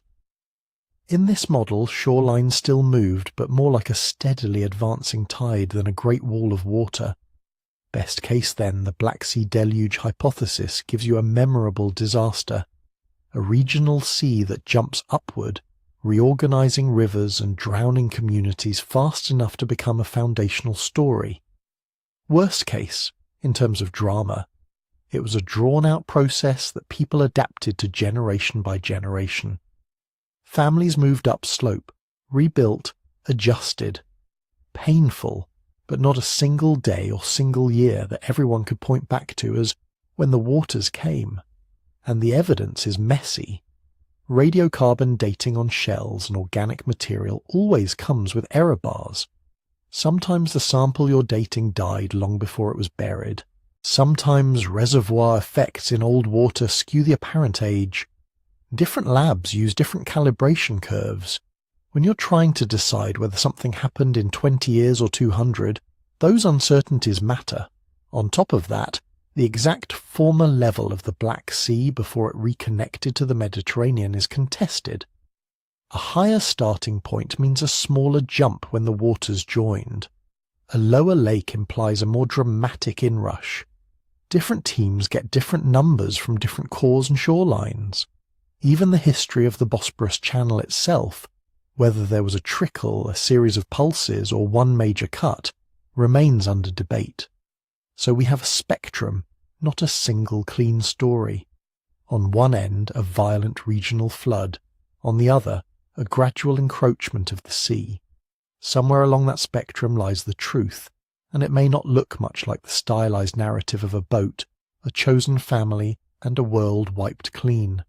Still, even the boring version has teeth. If you live along a coast or large lake that is steadily, inexorably rising, you don't need a Hollywood-style tsunami to create powerful stories. You just need enough displacement, enough lost villages and uprooted graves, that elders can tell the young once there was land where now there is only water. The refrain, "The sea took our fathers' fields," doesn't require the entire planet to be underwater. It requires a particular shoreline with a particular people, and a change big enough to hurt. And here's where the Black Sea becomes relevant to Near Eastern flood traditions. The Black Sea region is not Mesopotamia, but in the Neolithic and Bronze Age it was not isolated either. Farming communities spread from Anatolia into southeastern Europe. Trade in obsidian, metals and later grain tied the Aegean, Anatolia, the Levant and Mesopotamia into overlapping networks. People, goods and ideas moved along those routes. A striking story about a great rising of waters in one region could easily travel, be retold, be reattached to a different river or a different god. That doesn't mean Noah is secretly a Black Sea farmer, or that the Atrahasis tablet is a veiled geological report. It means that a region that likely did experience notable shoreline changes, whether abrupt or stretched out, sat upstream, culturally speaking, from the literate civilizations that give us our earliest written flood myths. Memories, rumours, and theological reflections can drift a long way before they crystallize on clay. So where does that leave the Black Sea deluge idea? We can say with decent confidence that global sea level rose sharply after the Ice Age. The Black Sea shifted from a more isolated, fresher basin to a more open, marine one. Shorelines moved and some human settlements were likely drowned. We can also say that the scale, speed, and human impact of that transition are still under active debate. No core or sonar scan has yet given us a tablet that reads, "This is the flood that became all the stories." As with so many pieces of this puzzle, the Black Sea hypothesis is suggestive, not decisive. It offers a plausible regional catastrophe, or a series of smaller catastrophes, that could feed into a broader stock of flood memory in the Near East. It reminds us that some myths may carry the echo of real shorelines, real basins, real breaches, but by itself it cannot carry the weight of every flood story on Earth. To understand why such stories appear not just around one inland sea, but across continents, we have to zoom out from a single strait and look at what the end of the Ice Age did to coasts and rivers everywhere. When you zoom out from the Black Sea and look at the planet after the last Ice Age, one thing jumps out immediately. The water was going up, everywhere. At the peak of the last glacial maximum, around 20,000 years ago, so much water was locked up in continental ice sheets that global sea level sat roughly 120 metres lower than it does today. Coastlines were not where our maps put them. Continental shelves that are now underwater were broad exposed plains. River mouths were far out from today's beaches. Island chains we know now were joined by dry land. Then the ice started to melt, not in a single rush, but in a series of steps. As the great ice sheets in North America, Northern Europe and elsewhere retreated, their stored water drained back into the oceans. Global sea level rose on average more than a centimetre every decade for thousands of years. Over a human lifetime, that might be a barely noticeable shift. Over many generations, it was a tidal migration of the shoreline. This had two big consequences for flood stories. First, it created vast drowned worlds. The land that now lies under the North Sea was once Doggerland, a low, marshy, river-laced landscape connecting Britain to the European mainland. The broad shelf off Southeast Asia, now under the South China Sea and Java Sea, was a huge subcontinent sometimes called Sunderland. The Persian Gulf today is a shallow basin. With sea level down, it may have been a fertile river valley where the Tigris, Euphrates and other streams braided together before reaching the distant coastline. Second, it hid the evidence. Most of the best places to live during the Ice Age and its aftermath were precisely those river valleys and coastal plains that are now submerged. Flat ground, fresh water, abundant game, rich soils along estuaries. These are magnets for human settlement in any era. If small farming villages or forager camps hugged those ancient shorelines, their remains are now tens of meters underwater, buried in marine sediments, hard to find and harder to excavate. We get glimpses. Sonar mapping reveals ghostly river channels carved into continental shelves. Submerged shorelines show up as benches and terraces. Here and there, divers and underwater archaeologists have found tools, hearths, and even structural remains now far below the waves. But building a detailed picture of who lived there when they abandoned those spots and how the water rose over their lifetimes is slow work. From the human perspective, though, we can sketch the outlines.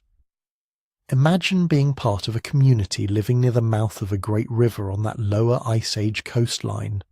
At first, the sea is a distant blue line. The river runs broad and slow across a flat plain. Every year, maybe there are seasonal floods, but they come and go. The land dries. Life goes on. Over generations, elders start to notice that the marsh is creeping inland, that the good fishing ground is closer, that the salt wedge in the estuary bites a bit further upstream than it used to. A few families move their houses to slightly higher ground. Fields closer to the river get waterlogged more often. Graves, once safely on a low rise, now sit like islands in a bog. At some points in the deglaciation, that creeping could turn into surging.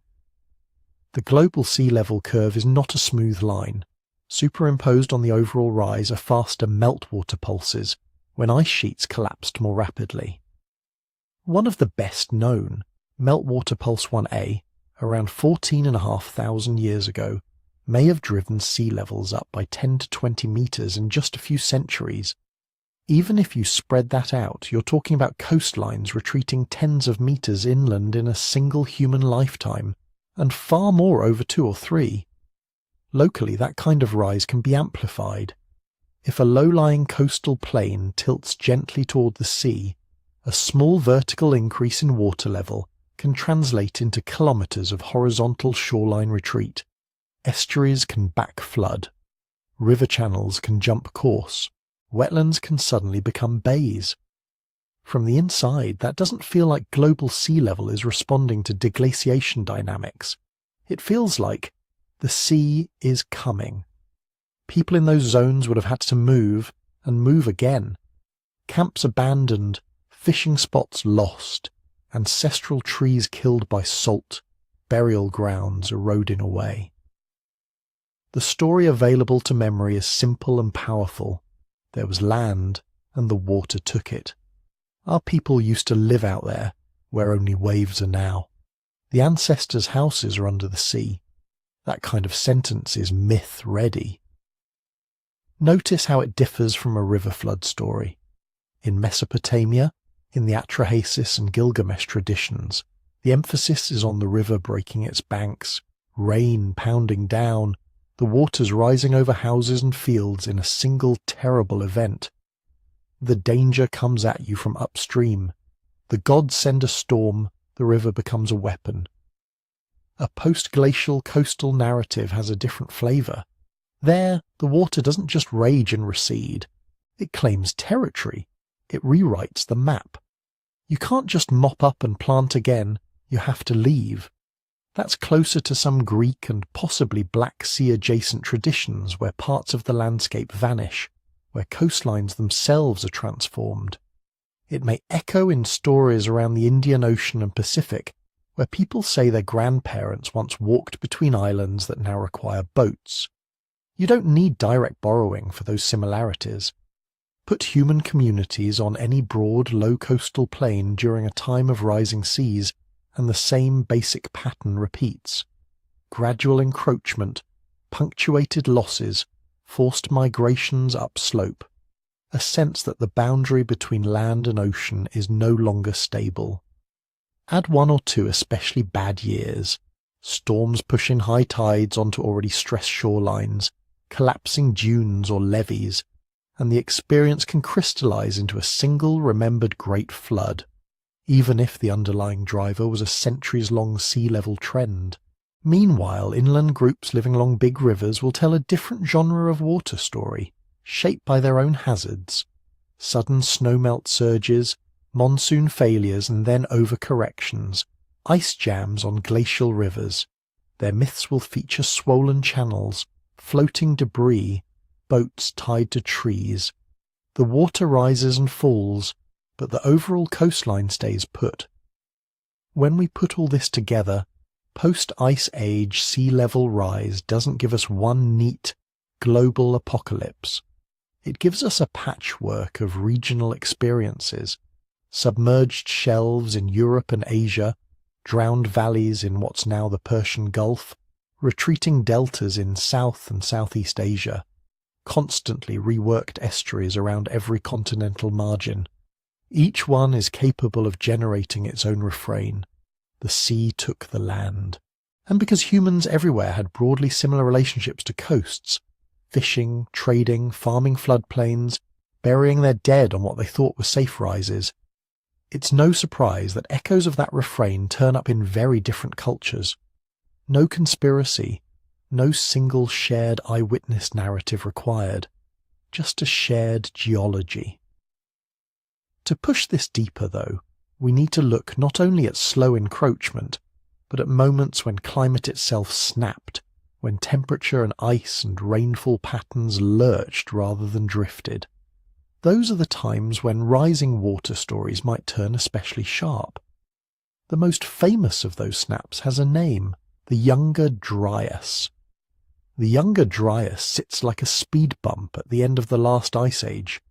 For thousands of years the planet had been warming, ice sheets retreating, seas rising, ecosystems marching uphill and poleward. Then, roughly 12,900 years ago, the trend slammed into reverse in many parts of the Northern Hemisphere. Temperatures in Greenland dropped back to near glacial levels in just a few decades. In ice cores it shows up as a knife edge. To people on the ground, it would have felt like the world changing its mind. This sudden chill lasted for about 1,200 years. Then, just as abruptly, around 11,700 years ago, the climate flipped back into a warmer, more stable mode, the one we've been living in ever since, the Holocene.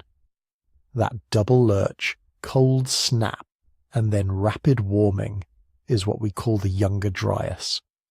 Why does this matter for flood stories? Because the Younger Dryas wasn't just about temperature, it scrambled water. Cooling in the North Atlantic likely altered ocean circulation, which in turn shifted storm tracks and monsoon systems. Some regions got colder and wetter, others got colder and much drier. Glacial meltwater pulses appear to cluster around its beginning and end. Lake levels rose in some basins, crashed in others. River regimes changed. Snowlines moved.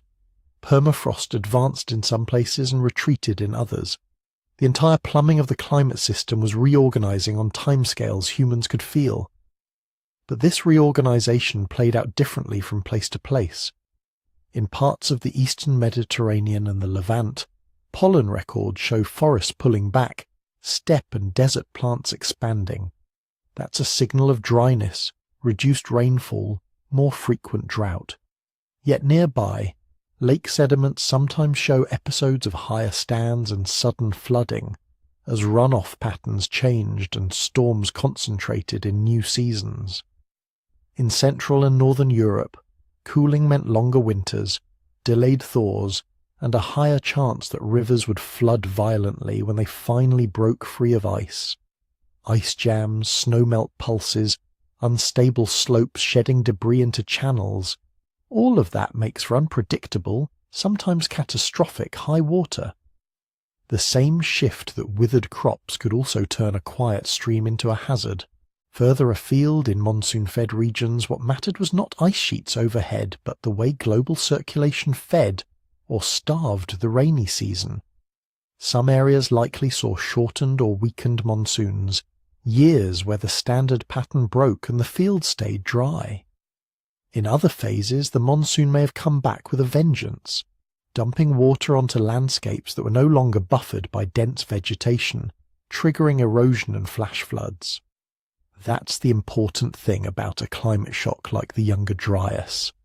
It doesn't just make things colder everywhere, it shuffles the deck. Rainfall, snowpack, storm intensity, the timing of seasons. Different regions draw different cards, but they're all playing a harder game. Now imagine communities living through that. Groups that had followed herds and ripening plants along familiar routes suddenly find those routes broken. Springs that used to run year-round fail in dry years. Lakes that anchored seasonal camps shrink into mudflats. In other regions, rains come at odd times, cutting off paths with swollen rivers or turning lowlands into marsh. The safe spots your grandparents told stories about are no longer safe. People adapt, but adaptation has a cost. Some sites are abandoned. New camps are established on higher ground or closer to still reliable water sources. Small bands cluster around refuges, putting more pressure on game and wild plants. Where early cultivation was beginning, these shifts could be brutal. A patch of land that had seemed like the perfect place to start tending cereals might fail 3 years in a row under a new rainfall regime. That's not just an adjustment, that's a crisis. Climate stress turns into social stress. Competition for waterholes sharpens, hunting territories overlap more often. Groups that once met seasonally in cooperative feasts might arrive hungry and suspicious instead. Marriages, alliances, and exchange networks become even more vital and more strained. Conflict over access, over who has the right to stay and who must move on, become common plot lines in oral history. If you zoom into the scale of individual lives, nobody experiences the Younger Dryas as a labelled geological period. They experience a run of bad years, a sequence of failed harvests, disrupted migrations, battered settlements, maybe 3 relatively stable generations, then 2 disastrous ones, then a partial recovery, then another blow. For storytellers trying to make sense of it, those jagged ups and downs are hard to hold in the mind as a series of subtle shifts. Myths have a way of compressing that kind of multi-generational turbulence into one decisive moment. Instead of a century of worsening droughts and erratic floods, you get a single, overwhelming reckoning. Once, the skies opened and the world drowned. Instead of 100 slow withdrawals from overused spring sites, you get, once, the sea ate the coast and we had to flee. Instead of arguing about tree rings and pollen diagrams, people decide that the gods were offended, that there was a turning point, a before and an after. That's not because they're ignorant. It's because human memory and narrative work that way. We anchor sprawling, messy histories in stories that have beats and turning points. There was a time of plenty, then a time of arrogance, then the flood came. Behind that, archaeologists might see multiple climate oscillations layered in sediment. But in the myth, it is all folded into one act of divine judgment or cosmic accident. This is where it's important to draw a line between evidence and interpretation. Paleoclimate data, ice cores, lake muds, cave stalagmites, ancient shorelines tell us that the Younger Dryas was a period of sharp climate disruption. They show abrupt changes in temperature, in rainfall, in the behaviour of rivers and lakes. They show that water systems worldwide were stressed and reconfigured. What they do not show is a single global flood washing over every land at once. There is no geological signature of one planet-wide deluge 12 or 10,000 years ago that covered all mountains, as some later texts describe. Instead, we see a mosaic of local disasters. Floods here, droughts there, storms in one basin, dust storms in another, lots of water disasters, but not one water disaster. Yet a period like the Younger Dryas can still synchronize what you might call disaster thinking across far-flung regions. If large parts of the world are simultaneously dealing with crop failures, strange storms, disappearing rivers, or treacherous floods, even if the exact manifestations differ, then human communities across that world are all, in their own languages, asking the same questions. Why is the sky unreliable? Why are the seasons broken? What did we do wrong? How do we appease whatever powers control the waters? Under those conditions, myths in widely separated places can start to rhyme without ever meeting. A village on the edge of a shrinking lake might tell of an age when the gods punished people by withholding rain. A group whose valley was wrecked by sudden outburst floods from a glacial dam might tell of a time when the waters overflowed and reset the world. Both tap into a shared emotional climate, vulnerability before forces that control water. Over generations, as the climate finally stabilizes into the Holocene, the lived crisis fades, but the stories harden. They become part of identity, of ritual, of law. Children grow up hearing that, long ago we angered the gods and the waters rose, even if their own lives are spent under comparatively stable skies. This brings us to the bridge between geology and psychology. The Younger Dryas is a reminder that human cultures do not form their myths in a vacuum. They form them under specific skies, beside particular rivers and coasts, in times of relative calm or sudden disruption. Periods of climate shock like this one don't need to produce a single, literal flood to seed powerful flood narratives.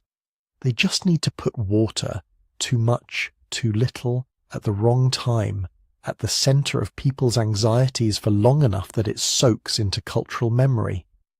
And once water becomes the way a culture talks about danger, about morality, about the fragility of order, that theme can echo for thousands of years, long after the ice has retreated and the climate has calmed. To see why those echoes are so persistent, we need to look less at ice cores and more at minds, at why humans again and again choose floods as the way to remember fear. When you zoom in from climate diagrams to actual human minds, something striking happens. The physics of water is complicated. The psychology of water is very simple. Too little and you die slowly. Too much and you die quickly. Either way you remember. For small communities without written records, memory is not a hobby. It's a survival tool. You don't keep detailed rainfall charts, but you do keep stories. And the stories that stick are the ones that tell you where not to build, what signs to watch for, what to do when the river starts behaving strangely. Anthropologists sometimes talk about cultural memory as if it's something abstract.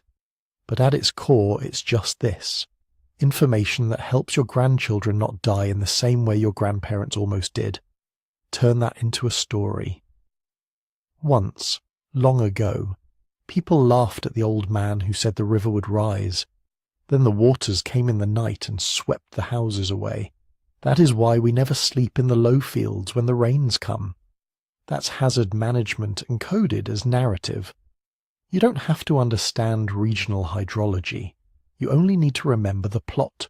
Flood myths do this especially well because they compress many small warnings into one big event. Don't clear all the forest along the banks. Don't ignore the sea when it pulls back too far. Don't cut the last reed marsh. Don't assume that because your parents never saw a major flood, you never will. It all gets folded into a single story with a memorable outcome. If you forget your place, the water will remind you. But these stories aren't only about practical precautions. They very quickly become moral. Across the Near East, in Greece, in India, in later biblical tradition, floods are not just accidents. They are judgments, resets, or renewals. When the gods send fire, it burns a city. When they send pestilence, it weakens a kingdom. When they send a flood, it wipes the slate. In Atrahasis, the gods are irritated with human noise and decide to thin the population. In Genesis, it's corruption and violence that bring on the waters. In Greek tales of Deucalion, it's a wicked Bronze Age of humanity that needs to be cleared away. In the story of Manu, the flood comes, but it also ushers in a new cosmic cycle.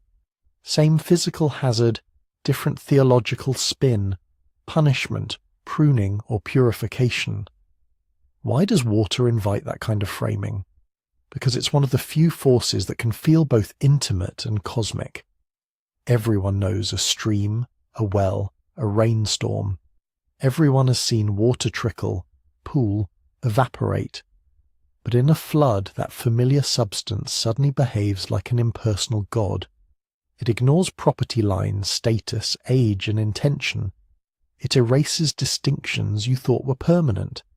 That makes it a perfect metaphor for moral order. If you live in a hierarchy where some people are powerful and others aren't, a flood is a reminder that there is a higher level of judgment where those distinctions may not matter. When texts say, all flesh, or all mankind, were swept away except the chosen, they're using the physical reach of water to make a point. No one is outside the system. If disaster comes, it comes for the whole community. And within that big sweeping judgment, certain archetypal figures recur with eerie consistency.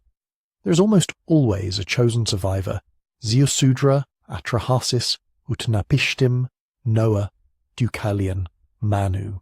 He is warned, he listens, he prepares, he endures. Sometimes he's righteous, sometimes just lucky, sometimes simply the one who listens to the talking fish or the wise god. There are often saved animals. In Mesopotamia and in the Bible, they go onto the boat in pairs or in groups. In India, Manu preserves the seeds of the life, plant an animal, to repopulate the earth. The pattern is the same. The world will be reset, but continuity must be protected. You can destroy the city, but not the cattle. You can wash away the fields, but not the grain. There is very often a mountain or high place of refuge, Ararat, Nisir, Parnassus, Himalaya, nameless high lands in other traditions. Geologically, high ground is where people actually survive floods. Symbolically, it's where earth touches heaven. If water is chaos, the mountain is stability. The survivor climbs, the waters rise, and somewhere near the top the two meet. When the water recedes, that mountain becomes the axis of a new world. And there is nearly always a new beginning, not just people stepping out of a boat, but a covenant, an oath, a law. The gods promise never to do this again, or they set new conditions. Humans offer sacrifices. They agree to new rules. Time itself is reset. Before the flood, after the flood. Genealogies start counting from the survivors. Kings trace their legitimacy back to the one who rode out the waters. That before and after structure is powerful. It gives a community a calendar for its own identity. We are the people who came after the great water. That kind of statement organizes everything. How you view the land, how you treat strangers, how you explain ruins and fossils and strange layers of clay. If you see an older settlement half buried in silt, the flood story explains it. If your ancestors moved from a drowned coast to a new plain, the flood story explains that too. Over centuries, these memories settle into ritual and place. Sacred mountains become the supposed landing sites of arks and chests. A perfectly ordinary hill is reimagined as the spot where the boat came to rest. Springs at its base gain legends. This is where the first post-flood altar was built, where the first vine was planted, where the rainbow appeared. Annual ceremonies reenact elements of the story. In some cultures, boats are floated on rivers at certain festivals. In others, people pour out water or sprinkle it on altars to remember the flood and keep it at bay. Even the act of reciting the myth in a particular temple or on a particular hillside ties geography to memory. The land itself becomes a map of the story. Here is the high place. Here is the receding water. Here is the renewed world. All of this means that when we read flood myths today, we're touching layers of meaning at once: survival instruction, moral reflection, communal identity, sacred geography. Approaching them respectfully means starting with those meanings rather than with the question, did this describe one literal global flood? Instead, we can ask, what was this community trying to remember? What were they warning themselves about? What did they think needed cleansing? And what did they think had to be preserved at all costs? Sometimes archaeology and paleoclimate line up with those questions in fascinating ways. A silt layer in Mesopotamia that matches a river flood in a floodplain myth. A submerged coastline that fits a story of villages lost to the sea. Other times, a story's more about the inner landscape than the outer one, about how people understand guilt, renewal, and the fragility of order. Before we go on, a quick, calm note. If you're enjoying this slow walk through ancient floods and human memory, the channel's book dives into these themes in more depth, in the same gentle style. It's available at sleepytimehistory.com, and there's a discount this week if you'd like something to read before bed that won't spike your adrenaline.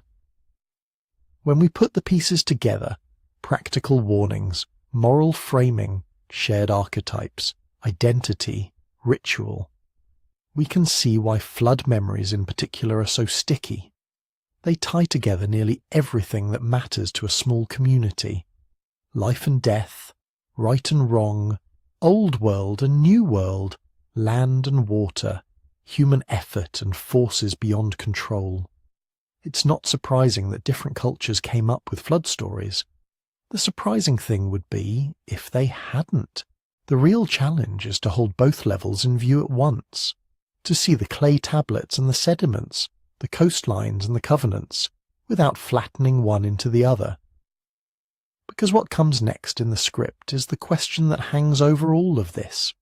Once you understand why humans keep flood memories, what do you do with the fact that so many of them sound, on the surface, so much alike? When people notice those similarities, the next step is almost automatic.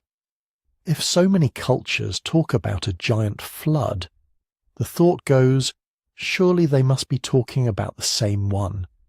There are three broad ways scholars have tried to answer that. One is borrowing. Stories move from one culture to another, get translated, adapted, and eventually show up far from where they started. On this view, you don't need one global megaflood. You just need one especially influential story that travels well. A second is shared regional disaster. Different communities around the same sea or along the same river system each experience big floods over centuries. None of those floods has to be absolutely unique, but they're big enough, often enough, that the whole region develops a kind of common flood memory. The details vary, but the basic pattern is shared. A third is independent invention. Human beings everywhere face water that sometimes rises higher than expected. They also share a tendency to explain large, frightening events in moral and cosmological terms.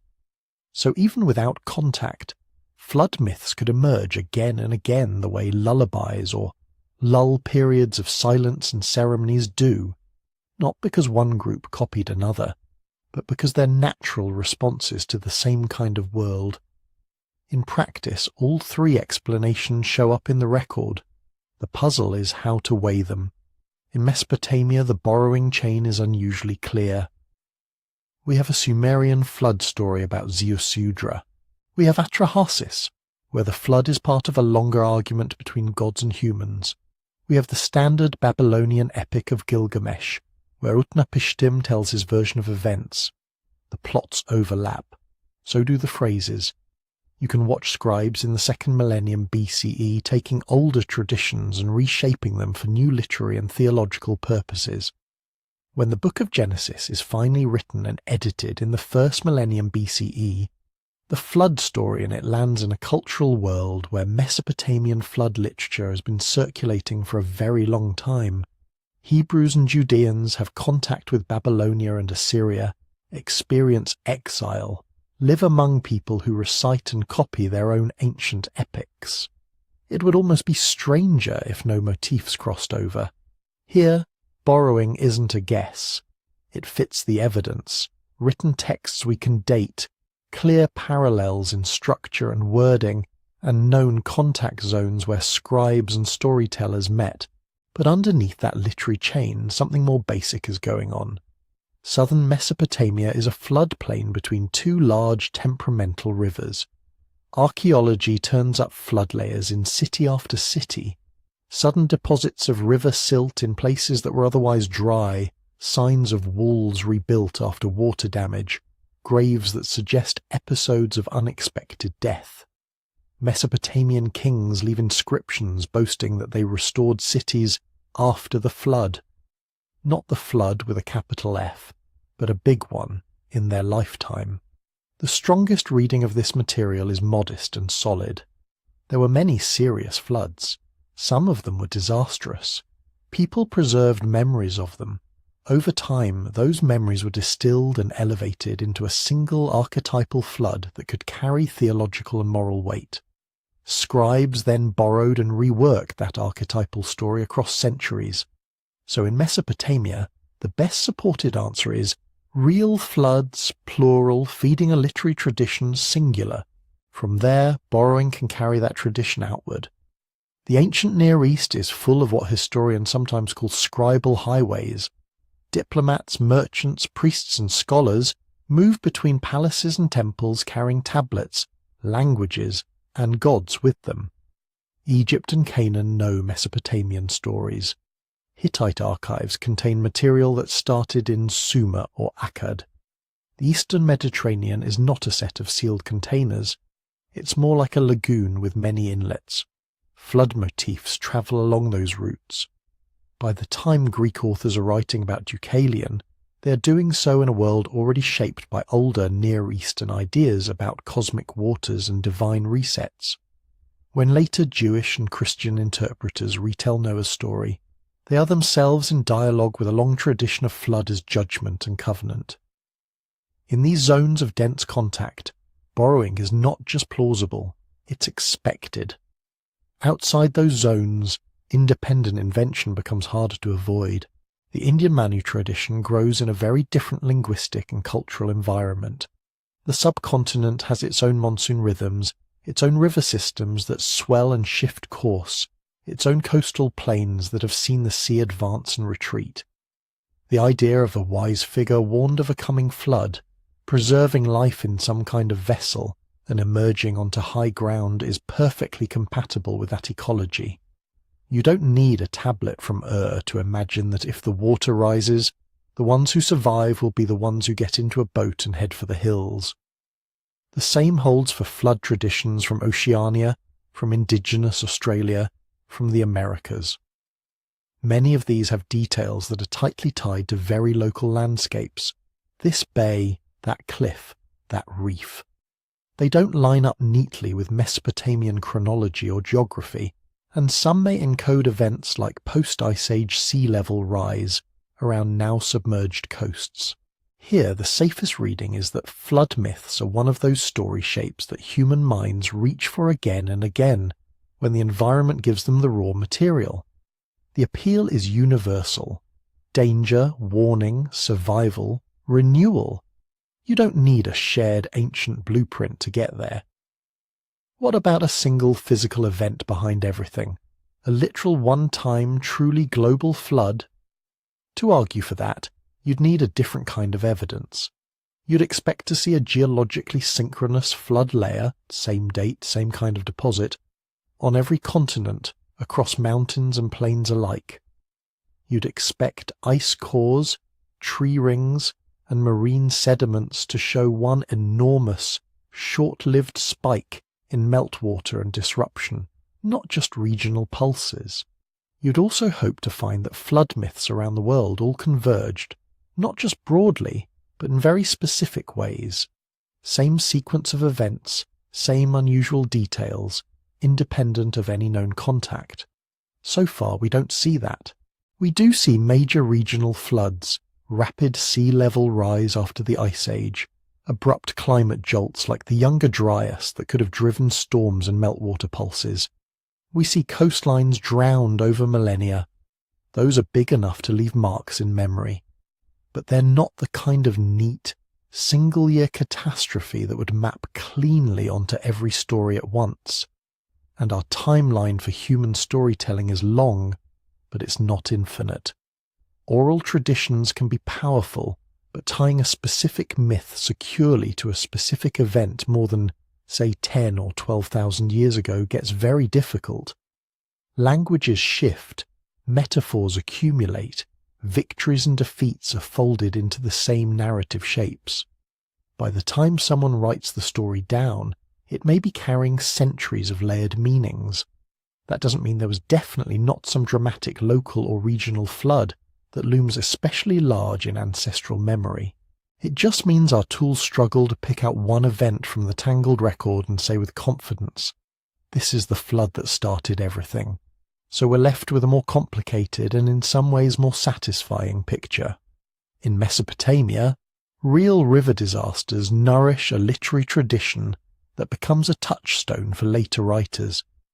In the broader Near East and Mediterranean, that tradition is shared, borrowed, translated and argued with. In other parts of the world, people facing their own waters rise and fall tell their own flood stories, shaped by their own rivers, coasts and moral questions. Those streams of memory sometimes run parallel, sometimes braid together, sometimes cross. They don't all come from one spring, but over time they can feed into a few main channels that later readers experience as a single, mighty river of myth. Holding on to that ambiguity is part of taking the stories seriously. It allows us to say, yes, these texts remember real water, real fear, real survival. Yes, they also borrow from each other. Yes, human minds are good at reinventing the same dramatic patterns when the world gives them similar shocks. Instead of a verdict, we get a landscape. Deltas of silt, drowned shorelines, clay tablets, carved stones, mountain shrines, and quiet villages where people still tell each other what the elders once said about the year the water rose too high. And that brings us to the last turn in this exploration. If we probably aren't looking at one single flood that everyone somehow remembered, what are we looking at? What does it mean for us now to be the descendants of people who built their sense of time and meaning around floods that came and went long ago? If you follow those questions all the way out, they end in a surprisingly small place. Not a world-spanning arc perched on a mountaintop, but a circle of people in the dark talking quietly while they wait for the rain to stop. Over the last hour or so, we've walked outward from baked clay tablets in southern Iraq to a whole planet's worth of stories and shorelines. We started with cuneiform and the solid comfort of dates and layers. Ziusudra carved into Sumerian, Atrahasis arguing with the gods about noisy humans, Utnapishtim in Gilgamesh remembering the storm that ended one world and began another. We watched those stories feed into Genesis, where Noah's flood becomes part of a much larger narrative about covenant law and the shape of history. From there, we stepped away from the scribble desks and looked at the rivers that made those stories necessary in the first place. The Tigris and Euphrates breaking their banks, cities flooded and rebuilt, kings boasting that they restored what the water had taken. Then we widened the circle, Greek poets looking at a restless Mediterranean and imagining Deucalion in his chest-like boat. Indian sages under monsoon skies telling of Manu, the man who listened when a small voice in the form of a fish said, "The flood is coming." Island cultures watching shorelines drown, coastlines slip away, and weaving those losses into memories of canoes and mountains and the day the sea jumped its normal place. Underneath it all, we trace the slower, deeper movements of water and ice. The seas creeping higher after the last ice age, swallowing river valleys and coastal plains. The Black Sea basin filling, perhaps suddenly enough in some places to be remembered as a deluge. Climate jolts like the younger Dryas that could twist weather patterns, send storms farther and harder than living memory expected. At each step the pattern was similar. Real floods, real fear, real survival, stories reaching back toward those events, not like photographs, but like paintings done and redone over generations, lines blurred, colours deepened, new details added as they became meaningful. Which brings us back to the question we've been circling. Did everyone remember one disaster? The honest answer is that the evidence won't let us say yes, and it won't quite let us say no. We don't see a neat, single, worldwide flood stamped into the rocks and ice. We do see many big floods, spread across time and space, each large enough for the people who lived through them to call the flood without qualification. We don't see one pristine story copied everywhere.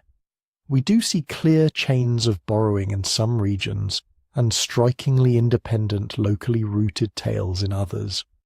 What we can say with some confidence is that humans are very good at turning water into meaning. When the river rises higher than it should, when the shoreline that marked childhood vanishes, when a village has to climb the hill and start over, people remember. They ask why. They answer with the tools they have. Gods and covenants, omens and ethics, promises and warnings. Across thousands of years those answers accumulate. Some meet on the same clay tablet, some never touch, except in the way they rhyme. Maybe there was, somewhere in that long prehistory, one flood so strange and sudden that it echoed further than the rest.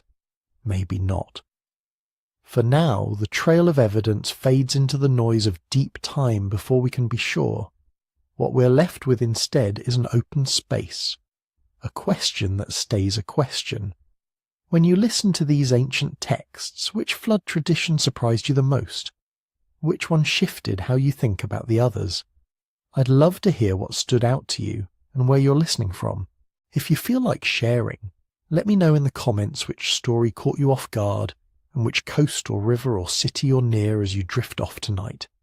If you've enjoyed this slow walk through mud and myth, it really does help to gently tap like, leave a comment, and subscribe so you don't miss the next deep dive. It tells the mysterious recommendation algorithms that quiet, curious history is worth sharing. And if you'd like to keep exploring these buried timelines, I've put more of them into a book about prehistoric secrets and the long, fragile thread that leads from ancient crises to us. You can find it at sleepytimehistory.com. However you answer the question of the flood, you're already part of its aftermath. You live on a planet shaped by rising and falling seas, tracing your ancestry through lines of people who watched waters come and go and decided somehow to keep going. As you close your eyes, you might imagine them for a moment, not as heroes on a lone, perfect ark, but as ordinary families in many different places, listening to the rain, watching the river, telling each other that when the water finally recedes, they will rebuild and they will remember, and we still do.